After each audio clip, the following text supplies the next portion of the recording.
So let me get right into it. Paris Hilton joined California state lawmakers Monday to push for legislation aimed at cracking down on the industry that cares for troubled teens by requiring more transparency from youth treatment facilities. She's done a lot of work with this. You got to give her credit. The bill aims to pry open information on how our short-term residential facilities for youth dealing with substance abuse and behavioral issues use disciplinary methods such as restraints or seclusion against minors.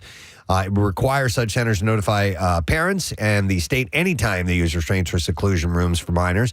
It's authored by Republican State Senator Shannon Grove and Democratic State Senators Aisha Wahab and Angelique Ashby. On Monday, Hilton testified in a legislative hearing in support of the bill, detailing her harrowing abuse as a teenager at a facility in Utah that she said still haunts her, and urging lawmakers to take action before more children have to suffer similar treatment. So when this all came out, she had I think it was a little documentary, whatever it was. I watched it, and she talked about what went on there.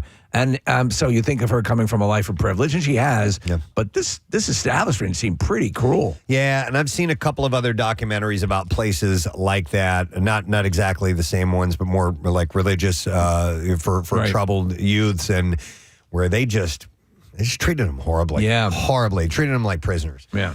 So she said our current system designed to reform in some horrific instances does the exact opposite. So the California bill passed committee with bipartisan support on Monday. So we'll see where that goes from here. Let's see. Jenna Jameson. The porn star. Just had a birthday. The former adult entertainer and her wife, Jessie Lawless, are divorcing after less than a year as a married couple. Lawless hopped on TikTok to tell her followers the story straight from the horse's mouth. We have a clip of this, I believe. She says she's already filed the documents and goes on to cite Jenna allegedly drinking again as the reason. Do we have that over, Case? Yeah, all right, here we go. Drinking had led to so many problems in her life that I would not tolerate it at all under any circumstances. And this is the first time she's gone to an event without me since we've been married. This is the first time she's been away from me. I've been keeping her on the straight and narrow. She goes to Chicago and she starts drinking. Yeah, so she go. said when Jessie confronted Jenna about falling off the wagon, Jenna told her that she wasn't giving up the booze, which was the last straw for Jessie. She says she's technically filing for an annulment of their marriage, which should not take long. So she's not gonna sit around for it. She said, and I was reading a little bit more about it. She kind of set the ground rules that it would be zero tolerance because, obviously she's going to slip back into her old ways. Yeah. He doesn't stand for baloney. It's her. Baloney. It's her. The legal battle between Kelly Clarkson and ex-husband Brandon Blackstock continues 1 month after Clarkson claimed in a lawsuit that she should be awarded more than $2.6 million that a California labor commissioner ruled Blackstock owed her from allegedly overstepping his legal limits as her manager. He requested the ruling be dismissed in a Monday filing. This is nasty. Yeah, his filing states that he and his management firm, Starstruck Management, deny each and every allegation raised by Clarkson. They were married in October 2013. He served as her manager from 2017 to 2020, the same year that she filed for divorce. Yeah, it's going to be ugly because it involved business outside of the marriage as well. I wonder if I would advise against. I mean, I know you think this is who's got my interest more at heart than this person. But it just, as a preventative measure, it might be best to keep that separate. Yeah, until you decide to get divorced and when this happens. Mm-hmm. This is something that I had never heard of before. When the late James Gandolfini walked away from The Sopranos after the series ended, most thought that the role of Tony Soprano was in the actor's past. But it now turns out that it wasn't quite true. In 2010, when LeBron James was considering where to play next, Gandolfini and Edie Falco shot a mini Sopranos reunion. The New York Knicks came up with the idea to make a short film with the Sopranos stars to help sell LeBron on New York. Wow. The video also included appearances by Chris Rock, Mike Bloomberg, Robert De Niro, Alec Baldwin, Spike Lee, and more. The video, while impressive, was unsuccessful. James decided to take his talents to Miami, which shocked Edie Falco. She said, "I could not believe that it didn't work." Not so much because of The Sopranos. I just thought it's New York. How does anybody say no to New York, for God's sake? But he did. So I've not seen any of this, and I have not seen in this article whether it is available or not to be seen. It's interesting because they had briefly considered LeBron for the role of Tony Soprano. But that would be interesting because they made this like privately, just to send to him. Right. That's a lot of money. Yeah, that's a lot of money. Or maybe just they did it out of fandom. Yeah. You know, some of these people really wanted to see him. You know, I could see Spike Lee doing something like that for free. He's such a diehard Knicks fan. Right, yeah. But I think that's really interesting that they put together this whole thing. Nick, do you have it? No, there's a story that came out a couple of years ago, Preston. And it's just sort of like recap stuff. I just did a quick search on YouTube. Okay. All right. So I'm just wondering if that video exists somewhere, or if anybody has access to it. Interesting. I'd love to see it. So Katy Perry announced she was leaving American Idol after 7 seasons back in February, but now she's sharing her thoughts about who could take her place, and one person she thinks would be up for the gig is Jelly Roll. Now, I have a couple things to say about Jelly Roll. Yes. He recently appeared on American Idol and made a big impression on the singer. She said, I got to say, Jelly Roll was crazy when he came on the show. And she added that he impressed her with his industry knowledge. She knows what she's looking for in her replacement. She said a truth teller and someone who won't get wrapped up in online comments, something she knows all about. And according to Katy, the person who fills her shoes needs to have a strong sense of self, and she believes Jelly Roll has it. So we'll see if that ends up happening. Now, speaking of Jelly Roll, there's an interesting local thing that's going on with him.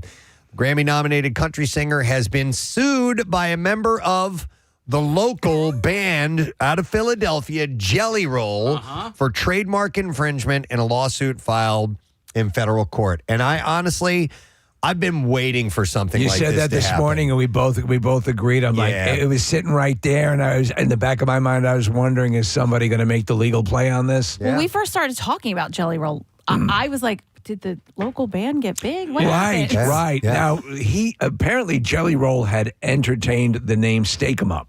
And, and that was taken too. Yeah, that was but taken. Listen, Jelly Roll has been around forever. Yeah. So band member Kurt Tichenel claims that the band started using the moniker in 1980 before Wild One singer was born. They first obtained a trademark in 2010, and it was renewed for another 10 years in 2019. They own it.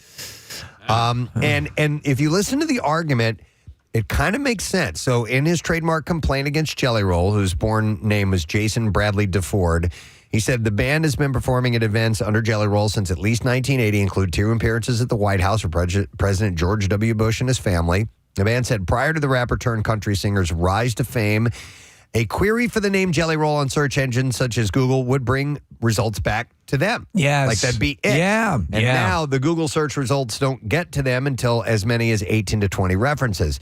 He claims in the complaint that Jelly Roll, the guy, was sent a cease and desist for using the moniker, but ignored the demand, all while knowing that it continues to irreparably harm the band, according to the suit. So they did everything they were supposed to. Sounds like That's it. what they're saying. But one spells it with one word, the other spells it with 2 words. Does that... Oh, really? Is that how it is? Yeah, it looks like Jelly Roll the boy is 2 words and Jelly Roll the band is 1. Okay, the country musician has been going by Jelly Roll since childhood, which he told CBS in January stems from a nickname given to him by his mother. He said, to this day, my mom calls me Jelly. If somebody walked in here right now and said, Jason, I wouldn't look up. In addition to making it more difficult for people to search for the Pennsylvania-based wedding band, Tichenel alleges Jelly Roll's troubled past, which includes a felony conviction and imprisonment, has caused additional harm for possible association confusion. He was formerly incarcerated, Jelly Roll, the guy, for 2 counts of aggravated robbery and possession with intent to sell cocaine. The admitted former drug dealer is now an advocate for drug reform, particularly in the fentanyl crisis. But Tichenel's complaint argues the band has been especially frustrated as Jelly Roll plans to embark on his nationwide, a beautifully broken tour, which includes a stop in Philadelphia at a venue where the band is, quote, well-known and has performed. So we'll see where this goes. Wild. So the single guy, Jelly Roll, the artist, probably didn't do it on purpose or maliciously, but it doesn't matter. Yeah. You know, like once you do that and once the cease and desist letter was sent, you have to acknowledge that, right? Yeah, I mean, I would think so. Or I don't know what the Or pay them? ramifications are. There may be some kind of a settlement Yeah. that allows him to continue to use the name Jelly Roll, which is probably what's going to happen. Something that right now at this point, the career's too far along. But I think in a perfect Right. world, the band would probably want a change of because the main thing you talked about, a search on them, Right. which used to yield them business quicker, is now it in life. People who have similar names become more famous, and that can redirect a search engine. But if they sent this cease and desist ahead of it, I think they've got legal grounds. And I'm pre-law. You guys remember there was a basketball player at University of Pennsylvania, and he was really good, but he was a college ball player, and his name as a basketball player was literally Michael Jordan. And it was a struggle for him because he played ball, and his name was Michael Jordan, and it wasn't Air Jordan, Right. So I wonder what ends up happening with things like this. I'm going to keep an eye on that and see what comes of it. So, during the April 13th episode of Saturday Night Live, cast member Heidi Gardner couldn't help but break character hard during a Beavis and Butthead sketch. She was playing a very serious News Nation anchor discussing AI when two audience members resembling the 90s cartoon characters Beavis and Butthead, played by Ryan Gosling and Mikey Day, disrupted the event. She laughed a bit when she saw Gosling as Beavis earlier in the skit, but then lost it when Day made an appearance as Butthead with his exposed gums and teeth. Despite having seen them both in character during the dress rehearsal, she could not prepare herself for the live performance and was unable to regain her composure for almost a minute. The sketch had been considered for the show and made it to table reads and rehearsals multiple times in recent years before airing last week. And Gardner, who's been a cast member since 2017, has coached herself to avoid breaking character. But seeing Gosling and Day in their roles proved too much for her, and the feeling was contagious. They all started laughing and had a hard time with their lines. But afterwards, she felt bad about breaking character, but was reassured by her colleagues, and the skit has since been viewed almost 7 million times on YouTube. It's too funny. The funniest thing I've seen in a long time on SNL. I did think excellent. that, and I enjoyed Ryan Gosling, but he broke a lot. He always And, does. Yeah. Like every time, the first time he was on when he did the Alien skit with Kate McKinnon, he broke the entire time. And he was on, I think Seth Meyers or somebody last week talking about how much he doesn't like breaking, but he can't help it. There's nothing he can do about it. But with that, he's actually really good. He's he's a good host. He'll also learn his lines, so he'll in the different bits. I mean, he was really funny in the Beavis and Butthead bit. I love when they break. It cracks me up. Yeah, sometimes it's really funny. Yeah. If it doesn't happen all the time, Yeah, of course. it's great because it's just it's funny to watch people not be able to contain The themselves. Harvey Korman, Tim Conway dynamic used to be. But now, when on some shows they'll force that, and you can tell that they're they're overselling it. It's too much. Right. When it happens organically. Yep, it's the best. So it was actually solid that happened. Yo, man. Do you want to go back a couple of stories with the Sopranos and the Knicks video and LeBron James? We have that? Because we have some audio. There is audio of the actual video, but the audio comes from a podcast. This guy named Pablo Torres, or Torre. He's a sports commentator, so it's him, these guys talking about this, but it is audio from the actual video. All right, we'll play a little bit of this. Sure. Yeah, I'll take it down. Tony, I'm so glad we moved to New York. Life is so much better now. Yeah. Life's good here, Carl. Even if we are in the witness protection program. Now we just gotta find a place for your friend LeBron to live. What's he like? Well, he's a modern guy, but he respects tradition. Well, here's something classy on the east side. Was it big enough? It's going to be entertaining a lot of people in New York. It's very expensive. Oh, that's not going to be a problem. You got to find something magnificent. Something there's nothing in the world like it. One of a kind, like he is.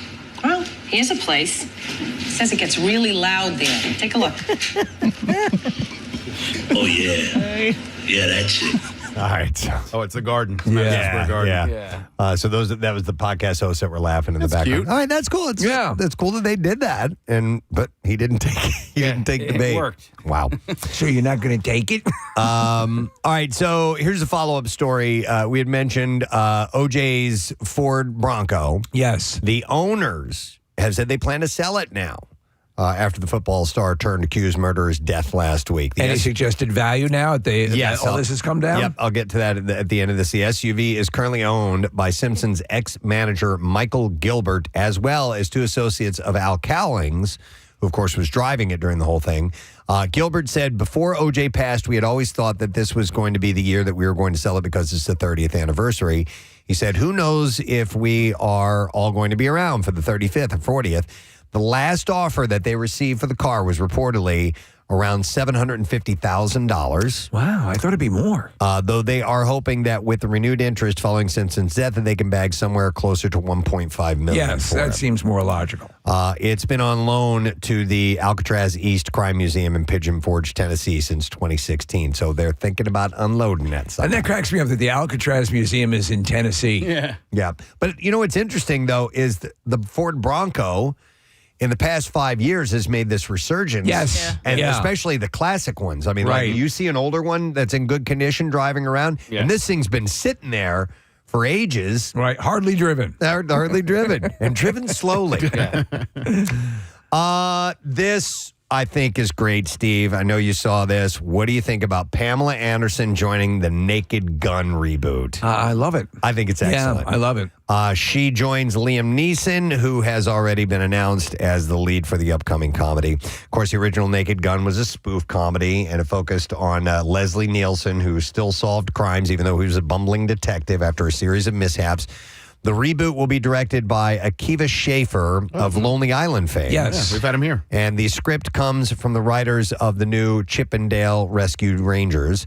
The plot for the new Naked Gun is currently under wraps, but Neeson is said to be taking on the role originally played by Neeson, so he's going to play Frank Drebin. Yeah. Anderson will reportedly play his love interest, and the role was originated by Priscilla Presley. And she did a phenomenal job. And Seth MacFarlane is producing. Yeah, so you're going to have a good potential here. Yeah, I hope. Leslie Nielsen. Hope for good things. Yep. Liam Neeson. Kind of little similar. So we'll see how that goes. I was happy to see this, too. Steve Buscemi has joined the second season of Netflix's The Addams Family spinoff Wednesday. Right? Isn't that perfect? Yep. He will apparently play the new principal at Nevermore Academy, where Wednesday, played by Jenna Ortega, goes to school. I did love the actress playing the principal in season 1. I won't go too much into it, but yeah, she's from Game of Thrones. Yep. She played, oh my God, why can't She's I also remember? from Star Wars. Can't remember the character's name. Brienne of Tarth. Yes. Plot details for the second season aren't being shared right now. Season 1 ended with Wednesday solving a series of murders and saving her high school from being destroyed. So that should be solid casting. Can't wait for that. Travis Kelce will host Are You Smarter Than a Celebrity? Prime Video announced yesterday. He will make his game show hosting debut when the 20-episode spinoff premieres on the streaming platform. The new game show will feature an adult contestant relying on a classroom of celebrities who will help them answer 11 questions. For the 100,000 sixth grade level final question, the contestant can select one celebrity to discuss the answer with before submitting it, and that premiere date is yet to be determined. But now he's going to be a game show host, of course. You know what regular Jeopardy started to do? They started to finesse in actual celebrities. Like Baron Holtz participated.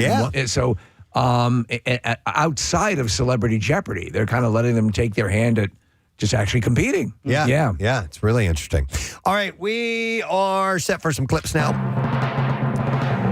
In Blood for Dust, weapons dealer Reckless Ricky agrees to partner with Cliff, a traveling salesman who is desperate for money. And in this clip, Ethan Suplee relates playing a drug dealer's bodyguard to real life. I kind of am chaperoning Scoot on his first drug run. The thing for me is that a parent will go to extreme lengths for their child. Really, that's what I liked. I have kids, and I think that was the message that resonated most with me. Right, Ricky?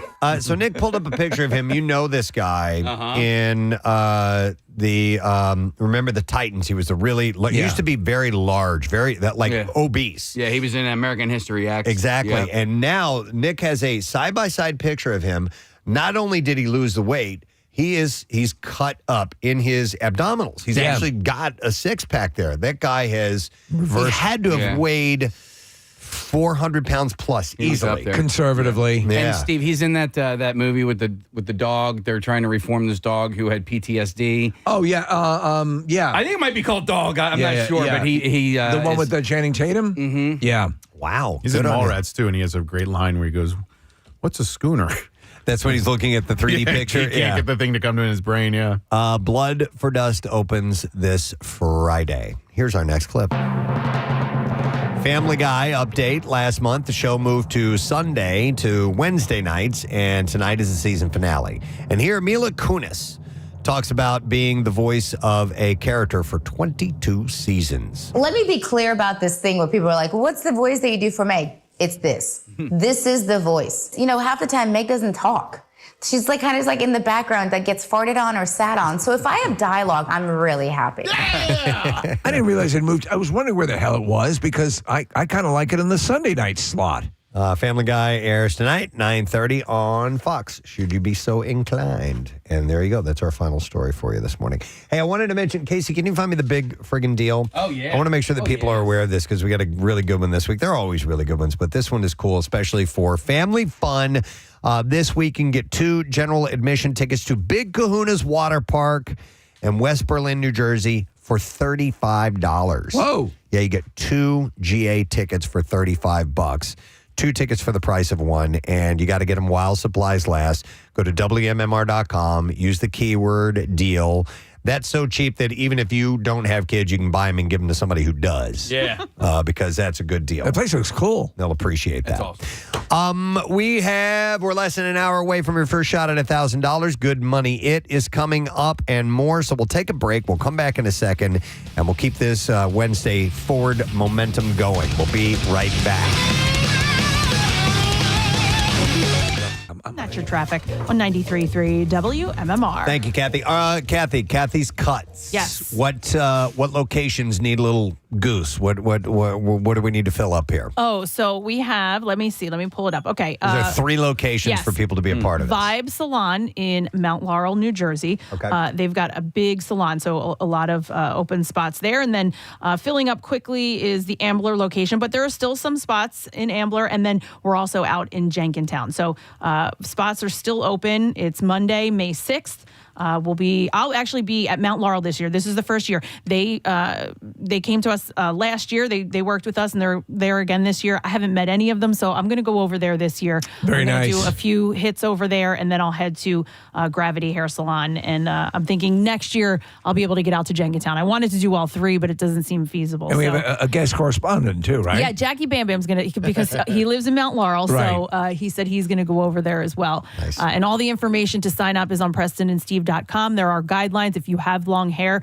you'll probably fit the guidelines. So just read them and, measure your hair, and then you can sign up. And we have, you don't just get, chopped off. You get a nice style, and you'll get a gift bag from True Beauty Concepts, which contains full hair products for you. So not crap, it's good stuff. Yeah. Kathy's Cuts T-shirt too. And if you know someone who's been wanting to do a hair donation and they may not listen to the show or the radio station, just point them in this direction because it's all going to go to Wigs for Kids, which is a great organization. Yes. And they walk the walk at Wigs for Kids. So all the details are at WMMR.com, and Duncan's going to have our coffee and refreshments and all that stuff. Yes. So it's like a full experience. Let's have a think about it. What you would pay to get your hair done. That's one of these high-level places. Well, that's the thing. Like, if you look at the prices at these places, listen, it's not cheap to do anything today, but getting your hair cut, it costs, and so they're going to give you a nice cut. So go to the website and sign up. PrestonandSteve.com. There was a story. This is funny that this is ballooned into something because I saw the initial video on Instagram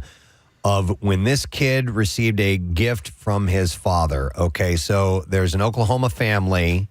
This guy named Cameron Clifford. He's a dentist. His son Cal, who is 9 years old, has been obsessed with octopuses since he was 3 years old. He said every birthday, every Christmas, every holiday, he would always say, "All I want is an octopus." And there was a video that came out a few weeks ago of the dad giving him this octopus, and it was adorable because the kid, as soon as he goes, "We got you something," he's like, "Is it an octopus?" And they say, "Yes." And the kid starts bawling. Yeah. He starts crying. It's adorable. It was wonderful. But now this has taken a turn, And what has happened is, let me give you the story. So Clifford, the dad, made a call to a local aquarium store. He acquired a female California 2-spot octopus for Cal's 9th birthday. They named her Terrence. I think they thought it was a boy initially. Terrence turned out to be larger than expected and soon began laying eggs. Clifford documented the whole thing on TikTok, and his videos amassed millions of views from 400,000 followers. But Clifford had done everything. He ordered a saltwater tank, a water cycling system, food supplies for Terrence, mostly from Facebook Marketplace. He thought it would cost around $600. But what the family didn't realize was at first that Terrence was actually female, who started releasing a chandelier of little eggs 2 months after it arrived. Now, he was told by experts that the eggs were unfertilized, and the release of eggs only signals the end of the lifespan of the female octopus, which is sad. Until one night in February, Clifford picked up an egg and was absolutely shocked. He said, I accidentally popped it, and this droplet comes out and spreads out these tiny tentacles and does 3 little swim strokes across my viewpoint. So Terrence the octopus ended up hatching a total of 50 babies. Oh, my God. Oh, the my God. And here's the deal about baby octopi. He said the family had to arrange 50 separate homes for the unexpected offspring. Oh, my gosh. Spend thousands of dollars on crabs, clams, and snails, not to mention the cost to repair the damage to the house from spilled water and a small electrical fire, because they're not. They don't know what they're doing. They don't know what they're falling doing. all over themselves trying to accommodate, and listen, kudos to them. I think a lot of people might have sent them to that special place where your poop goes. But wow. Wait, could you just take them to the ocean and drop them in? Not much chance they're of not survival. near the ocean. But yeah, they're not near the ocean. I don't think. Yeah, they are. They're in Oklahoma. Well, I know, but I'd how like many? to buy 50 seats on the next flight out of. Yeah, it might have been cheaper to take them to an ocean. So 2 months after hatching, about half of the babies are still alive, and apparently it's an astonishingly higher survival rate than the average. And Terrence is still alive. The dad said she'll probably die in the next few weeks. Aww. It's just the end of the life cycle. But so they had no idea this was going to happen. And you're right, Kathy, though. I would imagine down the road, though, they're going to be able to sell a bunch of these. And I would imagine octopi are not cheap. No, yes. And then I thought the same thing, Preston. I'm curious about this particular species. And so the size that we see them at and the size that we saw Terrence at, that's as big as they routinely get. Terrence, it looked like, was about the size of your palm. About the size of palm, yeah. Yeah, so probably, yeah. Okay, whether it's the size of your palm or the giant one, I just feel like an octopus is something you don't actually have as a pet. Like, that's something where I'd be like, it's more exotic people than, don't have those as pets. You can't. Also, if you've seen the recent documentary, and you learn about Octopus Teacher. Oh my God, that was amazing. It was great. There's something there that is more than you can flush it down the toilet. But do you know what I mean? Like, it is so exotic where you're like, no, they live in the ocean. Yeah. You can't have that. Here's what I wanted to throw out to the audience this morning is, did you ever have a pet, essentially, you had no idea what you were getting into? Yeah. It turned into a whole other thing, a whole other set of responsibilities, a whole other set of expenses that you had no idea was going to happen, and then you fell into it. 215-263-WMMR. Do you guys know anyone that's ever had an iguana? Oh, yes. Yeah. Oh, yes. Not an iguana. Trisha Long in our sales department had bearded dragons. Okay. Still does. Does she still have them? Yeah, Yeah. she had a bunch of amphibians. Gotcha. Are they amphibians? Lizards. No, the lizards, Lizards. reptiles. All right. I had Accountants. Sorry. two. The smart ones are accountants. I had two friends in college who had iguanas. They're fine as pets or whatever. They're just like having a bearded dragon or whatever in an aquarium. But those things don't stop growing, and you can keep an iguana for like 4 years, maybe max.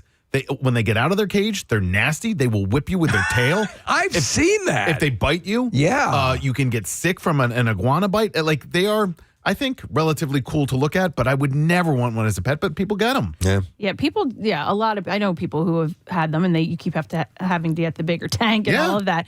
So I didn't get this, but we entertained it for a short time because actually somebody who worked at Gravity Hair Salon, her sister bred axolotls. Not familiar. It's like I've heard of Axl Rose. Okay, look.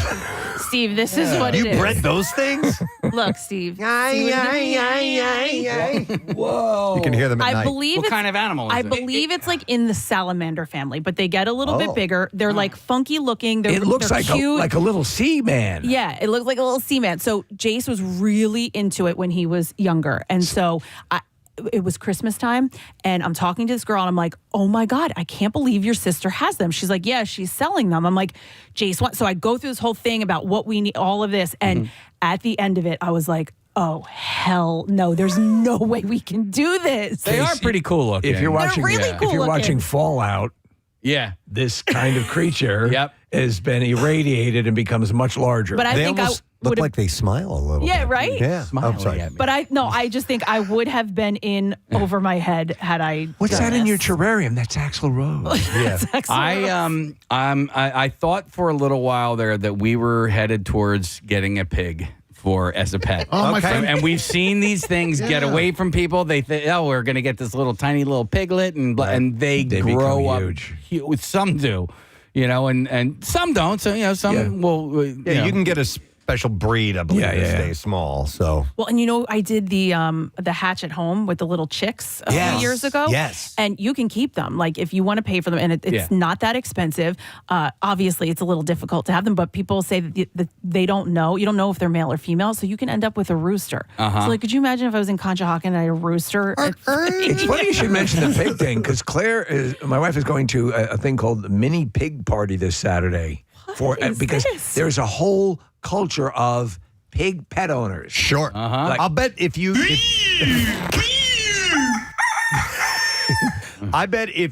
get a fairly exotic animal, you will find a community. Of people that You're will probably do going to need it. Little get-togethers. Yeah, you probably do. To learn how to take care of like your octopus. Yeah. Let me go to. I have Patty on the line. Hi, Patty. Good morning.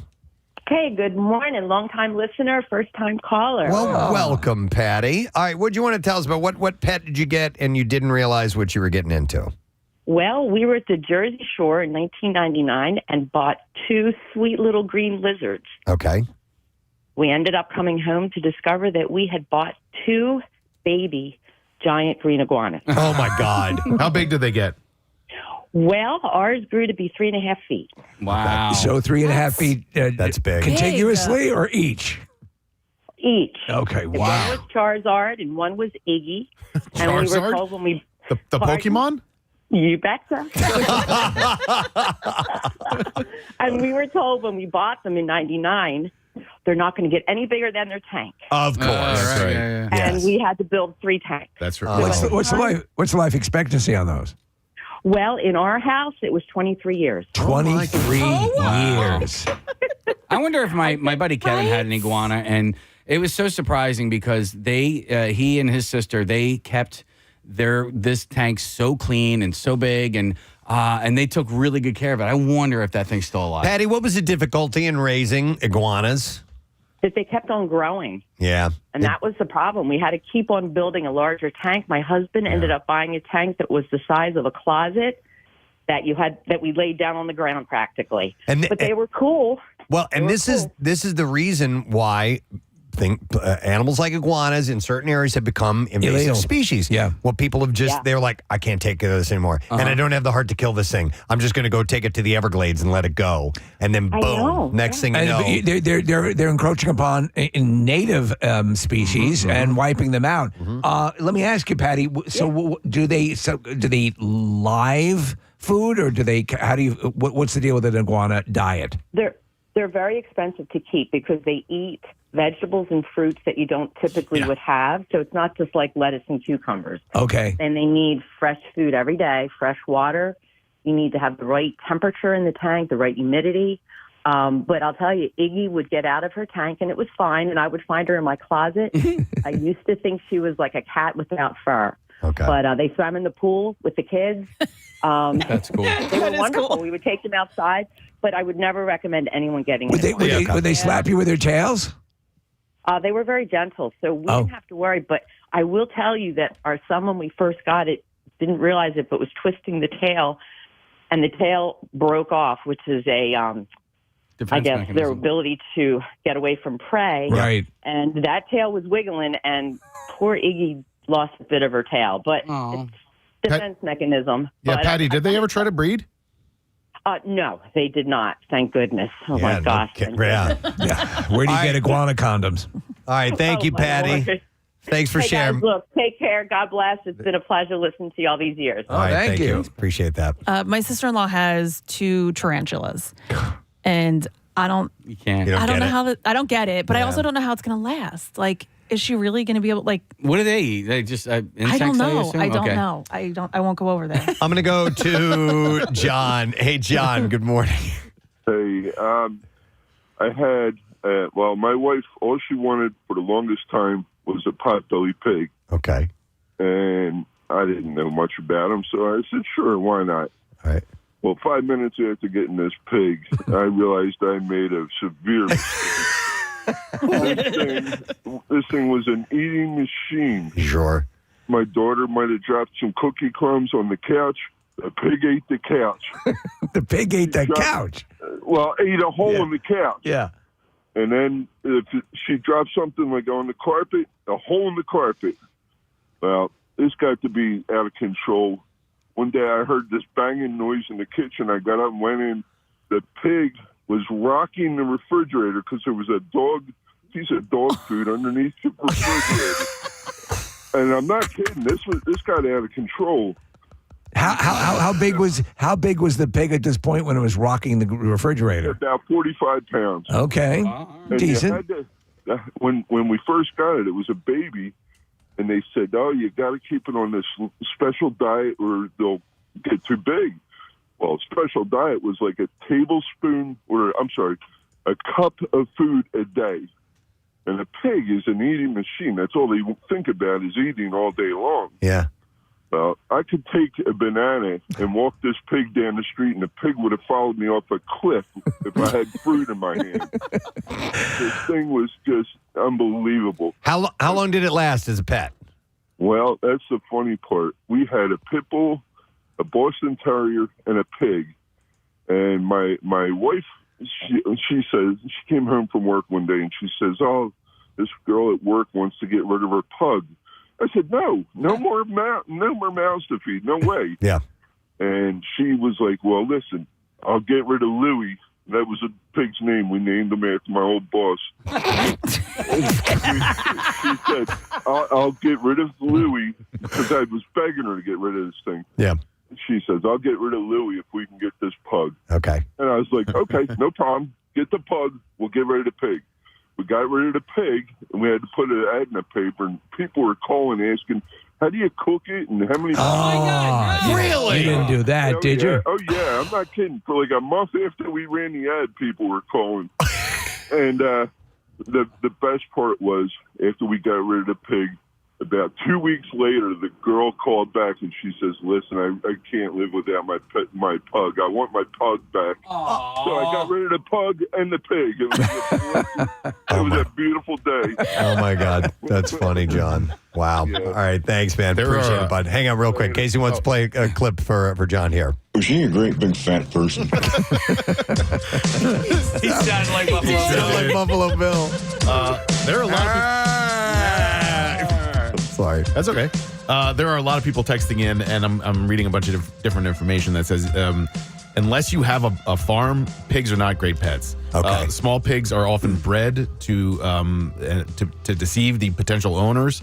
And they have medical issues. They have shorter life expectancy. So I would not advise getting a pig if you don't have a farm. I would think also you always have to consider the welfare of the animal. Well, it's like, listen, there are a ton of animals I would love to have, but it would not be good for the animal. Somebody texted in and said that pigs don't stay small. That's right. That it says the mini pig thing is not real. It's false marketing ploy by breeders. Yeah. Interesting. Really? We should ask you remember we had our petting zoo people that came in for the party. We had the leap day party. I've always heard they get big. And they have a farm. Yeah. And that's what you need when you have animals like that. You have to have a farm. Text message from a friend of ours. I told him to call in. I don't know if he's going to do this or not, but Jeff Devlin says, please don't let anyone get a pig. I speak from experience. Oh, yeah. No. He had quite an elaborate story about that. Let's see. Man, we have a lot of calls here. We got started talking about this because family bought an octopus as a pet, and it gave birth to 50 octopi, and now it's costing them thousands of dollars to try and handle all this. They had no idea that they were getting into this whole thing. And we have a number of calls. Let me go to Liz here. Hi, Liz. Good morning. Hi, good morning. Long-time listener, first-time caller. Oh, good morning to see you, Liz. What's up? So I actually live near you. I live in Hatfield, and I went to this lovely pet store about 11 years ago with my husband. We thought we were so cute. Our first-year anniversary, bought a African spurred tortoise. Okay. We did not know that they're the third largest tortoise in the world. Oh, my God. And they were so cute. It fit in the palm of my hand. We were adorable. It fit in a little tank. He is now 11 years old. They can only go outside when it's 75 degrees or hotter. Okay. Right now, he's in a horse trough, so you can hear him digging and trying to get out all hours because, it sucks for him. Yeah. And we just feel so bad. We don't know, we're trying to redo one of our sheds because we have a 2-bedroom home. He needs an entire floor as he gets bigger. So how big is he at this point? So right now, he's not that big considering how big he's going to get. I'm trying to think, the size of 2 basketballs, maybe. Okay, so that's still pretty big. That's big. Yeah. So, Liz, how long do these tortoises live? 100 to 150. So which of your great-great-grandchildren is going to get this thing? Yes. You need to know. We laughed when we got pregnant and we were we made up our will. We were like, hopefully one of our kids will take it because too bad, so sad. One of them's going to have and we named him Jabba the Hutt. He's going to be huge. Oh my God! I mean, would you ever try to contact a zoo to maybe donate We them? have. We recently, because in this area, I live in Hatfield. There's not that many days that are 75 degrees or hotter. No. Yes, but then there's months where it's way too cold. Yeah. I contacted a few places. I'm waiting to hear back. We really don't want to get rid of him, but for what he needs, it will be years down the line and thousands of dollars. And you also have to do right by the animal. The animal's not. The animals, they're not meant for apartment life. So you got to do that. And that happens all the time where you get. The thing used to be that the senior citizens or the older people would get a cockatiel or something. Yeah. That will way outlive them. Yeah. So zoos get besieged with requests to adopt these failed pets, and they don't have the space for it. Yep. Yeah, we feel horrible. And there's only one vet in Harleysville that deals with him because also they smell like rawhide to dogs. So in our previous home, we had him outside and our dogs outside. I went inside to go to the bathroom. I come out, and one of our dogs was chewing on him. Oh, my God. Smells like food. Yeah. Wow. Oh, my God. This poor tortoise. We love him very much. It's just... It's a around lot. here, It's a we lot. struggle. And Yeah. you feel terrible, All right, and you Liz. want them to be comfortable. Thank you, Liz. Yeah. Good luck with everything. Thank you so much. All right. Bye-bye. Bye-bye. Can you go to Lori on line 5? Well, actually, I have to go to another call first, okay, and I see it. then we'll go because our friend Jeff Yeah. Devlin is on the Xfinity mobile guest line. So Casey had just mentioned him, so let me go to him. Hey, Jeff. Hey, man. Don't do it! You're talking about having a pig as a pet. Yes. So as I've called in before, it was definitely an interesting experience. You have to be a special soul, but they just don't. It's just not right inside the house. Like it's just, and they're not like the cuddly creatures they are when they're really small. They get so big so quick, and like the gentleman said earlier, they literally their whole life is just eating and rooting and damage and pillage and plunder.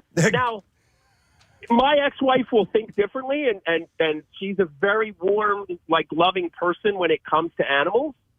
I just think there's that line. Yeah. People get so sucked in for that cute thing, and then all of a sudden, the next thing you know, the damn thing's 200 pounds and living in your living room. It's like a pubic hair with 4 legs.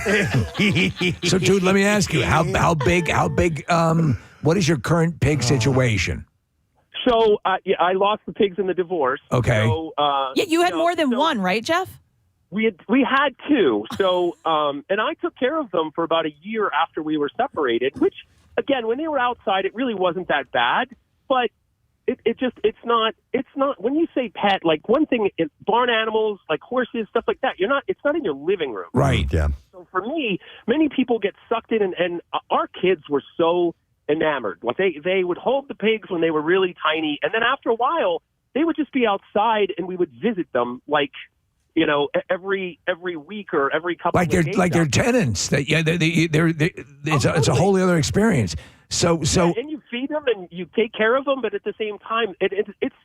I joke about this all the time. It's like pigs, they're very loving to certain things, but they love food and food only as far as I'm concerned. Right. So they were somewhat distant. And when they got bigger, they got nippy. Yeah. Sure. Well, a lot of times over the course of human history, when people wanted to get rid of bodies, they would feed them to the pigs.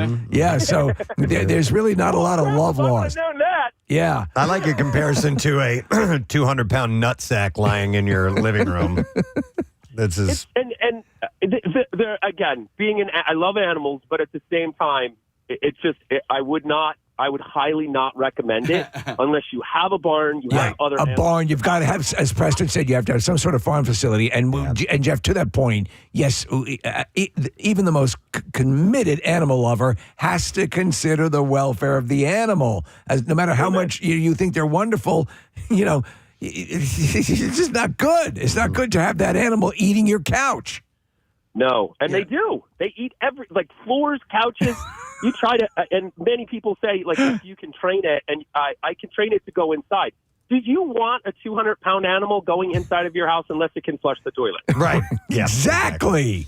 All right. Jesus. All right, Jeff, don't do it. Those are the words. Listen to Jeff. Yeah. Don't do it. All right, thanks, bud. Good to talk to you. All right, we'll see you. Bye. Yeah, I could see them eating everything. I remember, we had friends who had owned a farm, and they had goats, and the goats would eat everything. Everything. Eat your shirt, eat your shoelaces, your hair, all that stuff. By the way, super cool. My friend had 2 goats, and I'd go over, and they were awesome. Yeah, but if you let them in the house, they'll eat anything they come across. My friend's in-laws have a donkey. That thing it doesn't go in the house, but they live on a farm. That thing is so loving. Oh, man. There's tons of footage online. There's this one that just makes me cry every time this woman returns to a donkey she's trained. He starts making the noise and stuff. Yeah, and then I want a donkey in my house. Yeah. There's these people around the corner from me. They have a donkey. I just learned about this within the last year, and every now and then you'll hear in the distance you'll hear you're like, there's Draymond. We named him Draymond, by the way. The phone will ring. Wait, you named him? Well, because we don't know what his name is. And what did you name him? Draymond. What the hell is that? Draymond Green. He plays in the NBA. My son's a huge NBA fan, so we were going for alliteration. He first went Dominic. I'm like, you can't name him Dominic because that's the name of that. Yeah. So, all right, Kathy, you wanted me to go to Lori, so let me go to her. Hi, Lori, you're on the air. Good morning. Hi, good morning. Hi, what's up, Lori? I did the Hatch at Home project because Kathy had recommended it. We did it during COVID. I was looking for something fun to do with my kids, but we did ducks because we saw pictures online of the ducks swimming in the bathtub with kids. So my kids were all about it. The kids were on virtual school, so my kids' classrooms followed the experiment along it, in class. They got to watch the ducks hatch. It was great. And like Kathy said, you can keep them. So that was not my intention. After a week, you take them back to the farm, and my kids asked the farmer, well, what's going to happen to our ducks now? And he just casually was like, oh, they're going to be sold off to auction and eaten. No! And my kids just look at me with tears in their eyes, and I'm like, all right, well, how much is it to buy the ducks? It was $3 a duck. We got 10 eggs, 8 hatched. I ended up coming home with 8 ducks. Oh, all right. So let me ask you one thing. You have 8 ducks. So do you think that's part of the? I don't call it a scam, but when kids ask you what's going to happen to the ducks, and you say, "Oh, they're going to be butchered," what do you think is going to happen? They probably make more money to sell them for that. Yeah. What? Yeah. Sorry, they only sold them for $3 to her. That's chump change. No.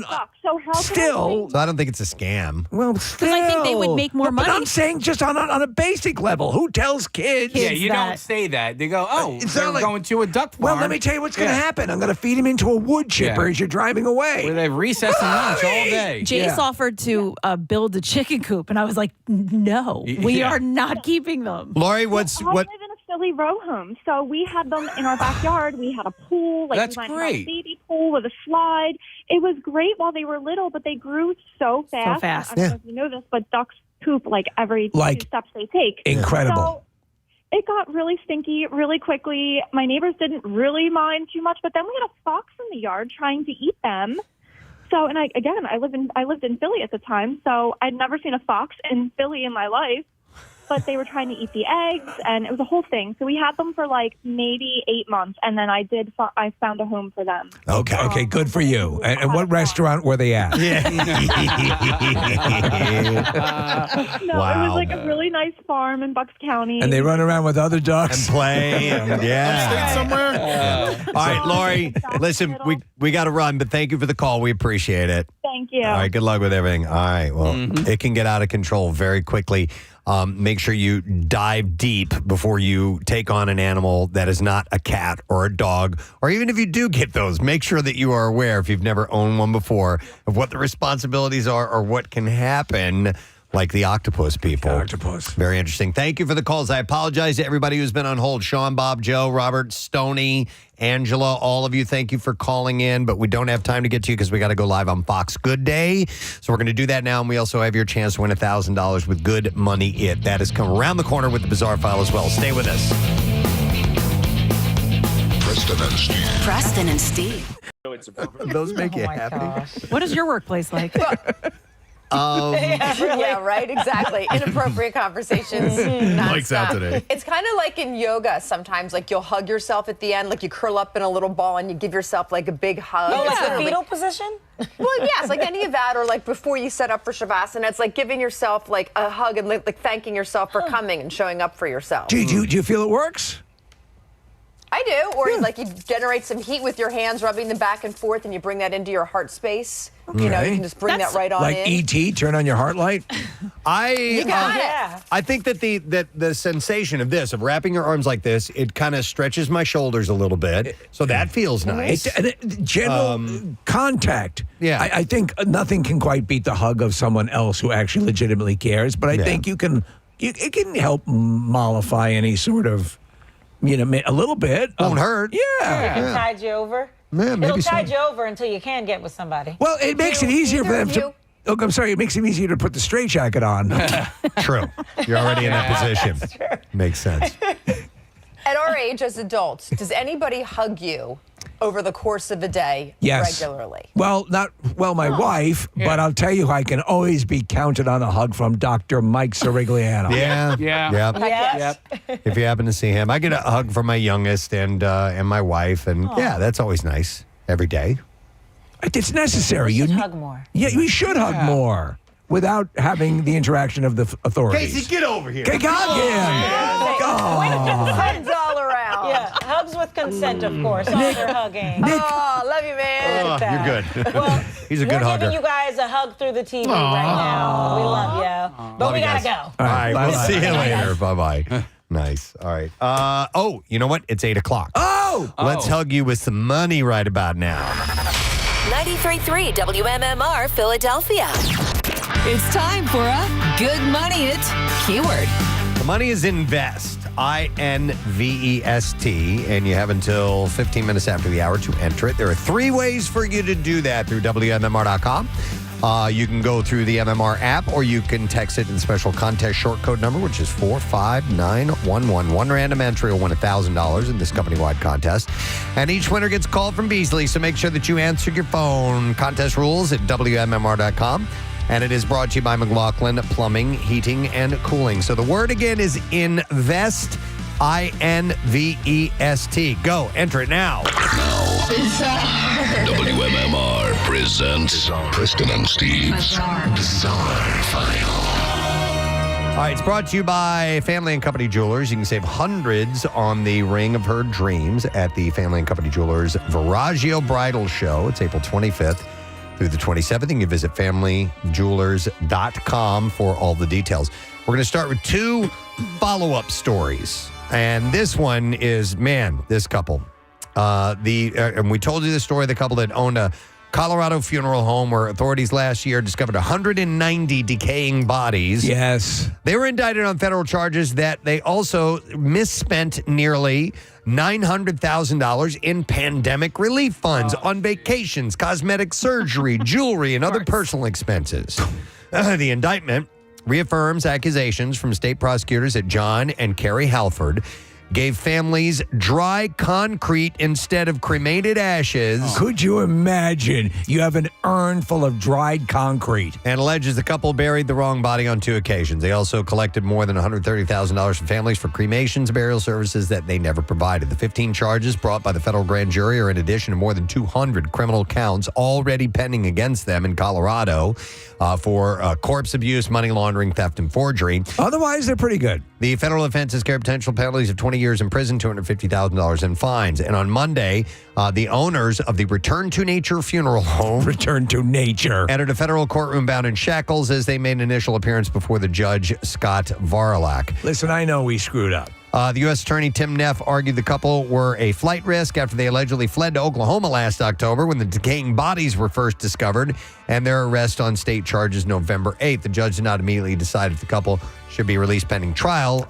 There's an arraignment on Thursday. So wasn't the whole premise that this is one of these you sort of decay naturally into the, but they were supposed to provide sort of the an infrastructure that would make this a more reverential thing. They were just letting the bodies rot. Yeah, and they did cremations as well, but they were going to do cremations.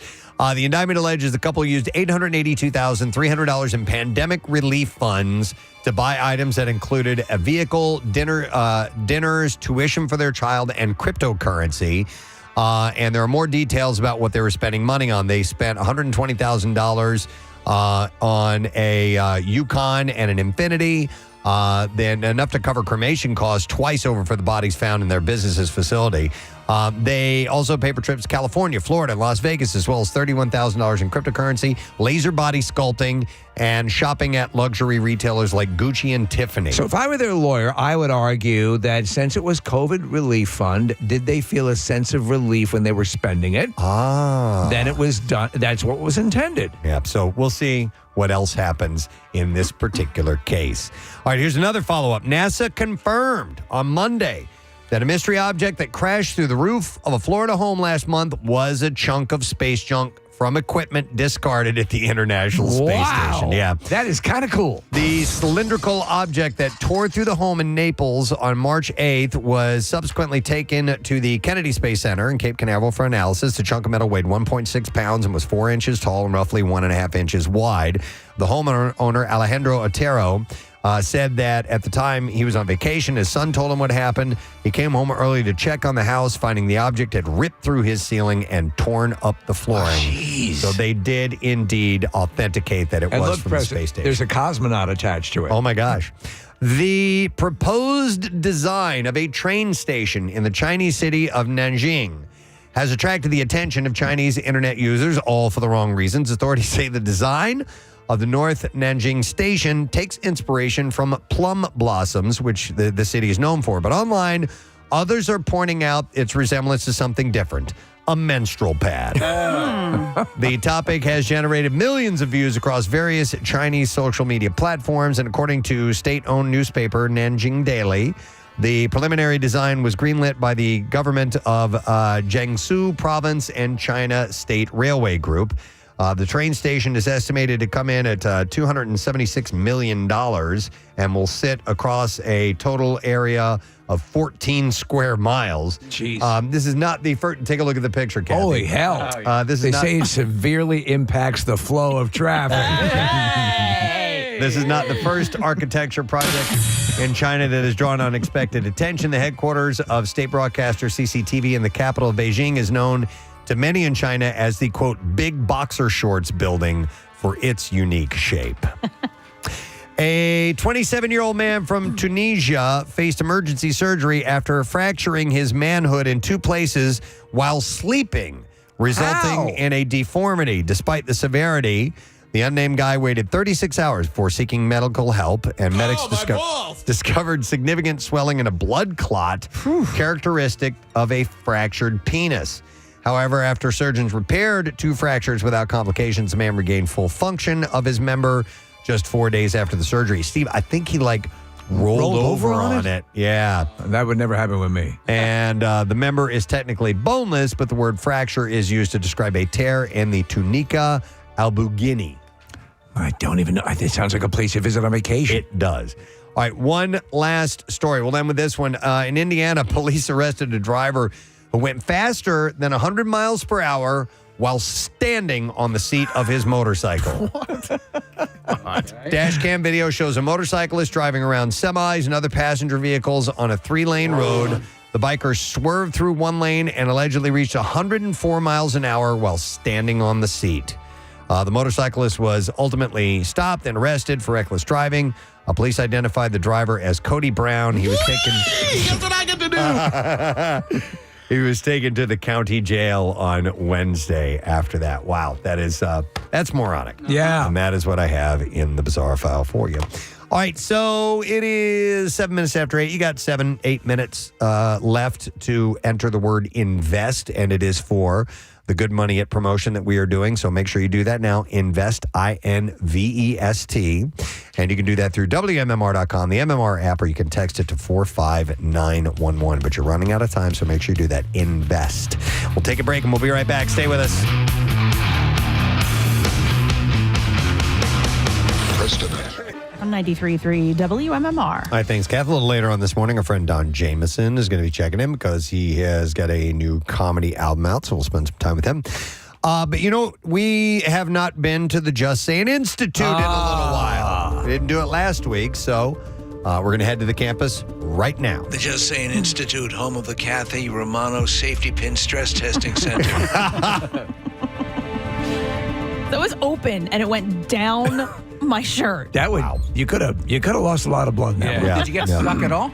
No, I didn't. I Nice. found it. By the way, I like your outfit today. Thanks. It's pretty cool. She's doing a lady thing today. It's would you call that a jumpsuit? Yes, jumpsuit. And a belt around it. Yeah. And it looks very, I don't know, I Dream of Jeannie kind of, I thought Barbie, but 70s. I Dream of Jeannie, yes, a little Yeah. 70s to it. I'm surprised you don't do the try-on fashion thing. For some reason, Oh, God. my new favorite thing on Instagram is the mid-sized women trying things on. Yeah, but you know what? They're half of them are naked. Yeah. They're in their They're letting that happen? Well, I no, know. they're in I their think I love underwear it. and bra. Like I watch those too, and I'm like, why do we have to see them in their underwear? Right. Like, why It's a can't body confidence thing. You know what I mean? Yeah, It's I like if I guess. can do it, you can do it. If I look like Yeah. this, you can. which is Okay. fine, Yeah. but yes, I know. And also, that's a lot. Like that's like another It's a ton job. of- You have that's a ton of work. Put Yeah. outfits together, then you have to do your setup, then you have to film it, then you have to I'll do it. Edit it. I can do it. That's your If job. you're not working a full-time job, Yeah. maybe you can pull Preston, that off. what I'll do is I'll have me and I'll have different pairs of basketball shorts that I lay out in different All right. T-shirts. Yeah, and I would How watch does this that. one look? Yeah. All right, Just Saying Institute? Yeah. All right. A survey has revealed the position that many U.S. men pee in, and urology doctor has weighed in on this. So it was a survey conducted last year and analyzed the way different men from across the globe position themselves when they relieve their bladders. However, it found that many men in the U.S. aren't peeing in the most effective or most health-conscious way. Dumb bastards. The survey conducted last year by YouGov investigated where in the world men sit down to pee. the piss boy. While countries such as Germany, 60%, saw a solid stream of men sit down to release their bladders. Sit-down pees aren't quite as popular in locations such as the UK and the US. The US in particular scored an overall percentage of 23, with 10% of men sitting down every time, 13 most times, 23 sometimes, 17 rarely, 6 not having any idea what the survey was harping on about, and 31% never sit down at all. What are the findings as far as the Yeah. best way to do it? It's sitting down. Sitting down So is the best way for males?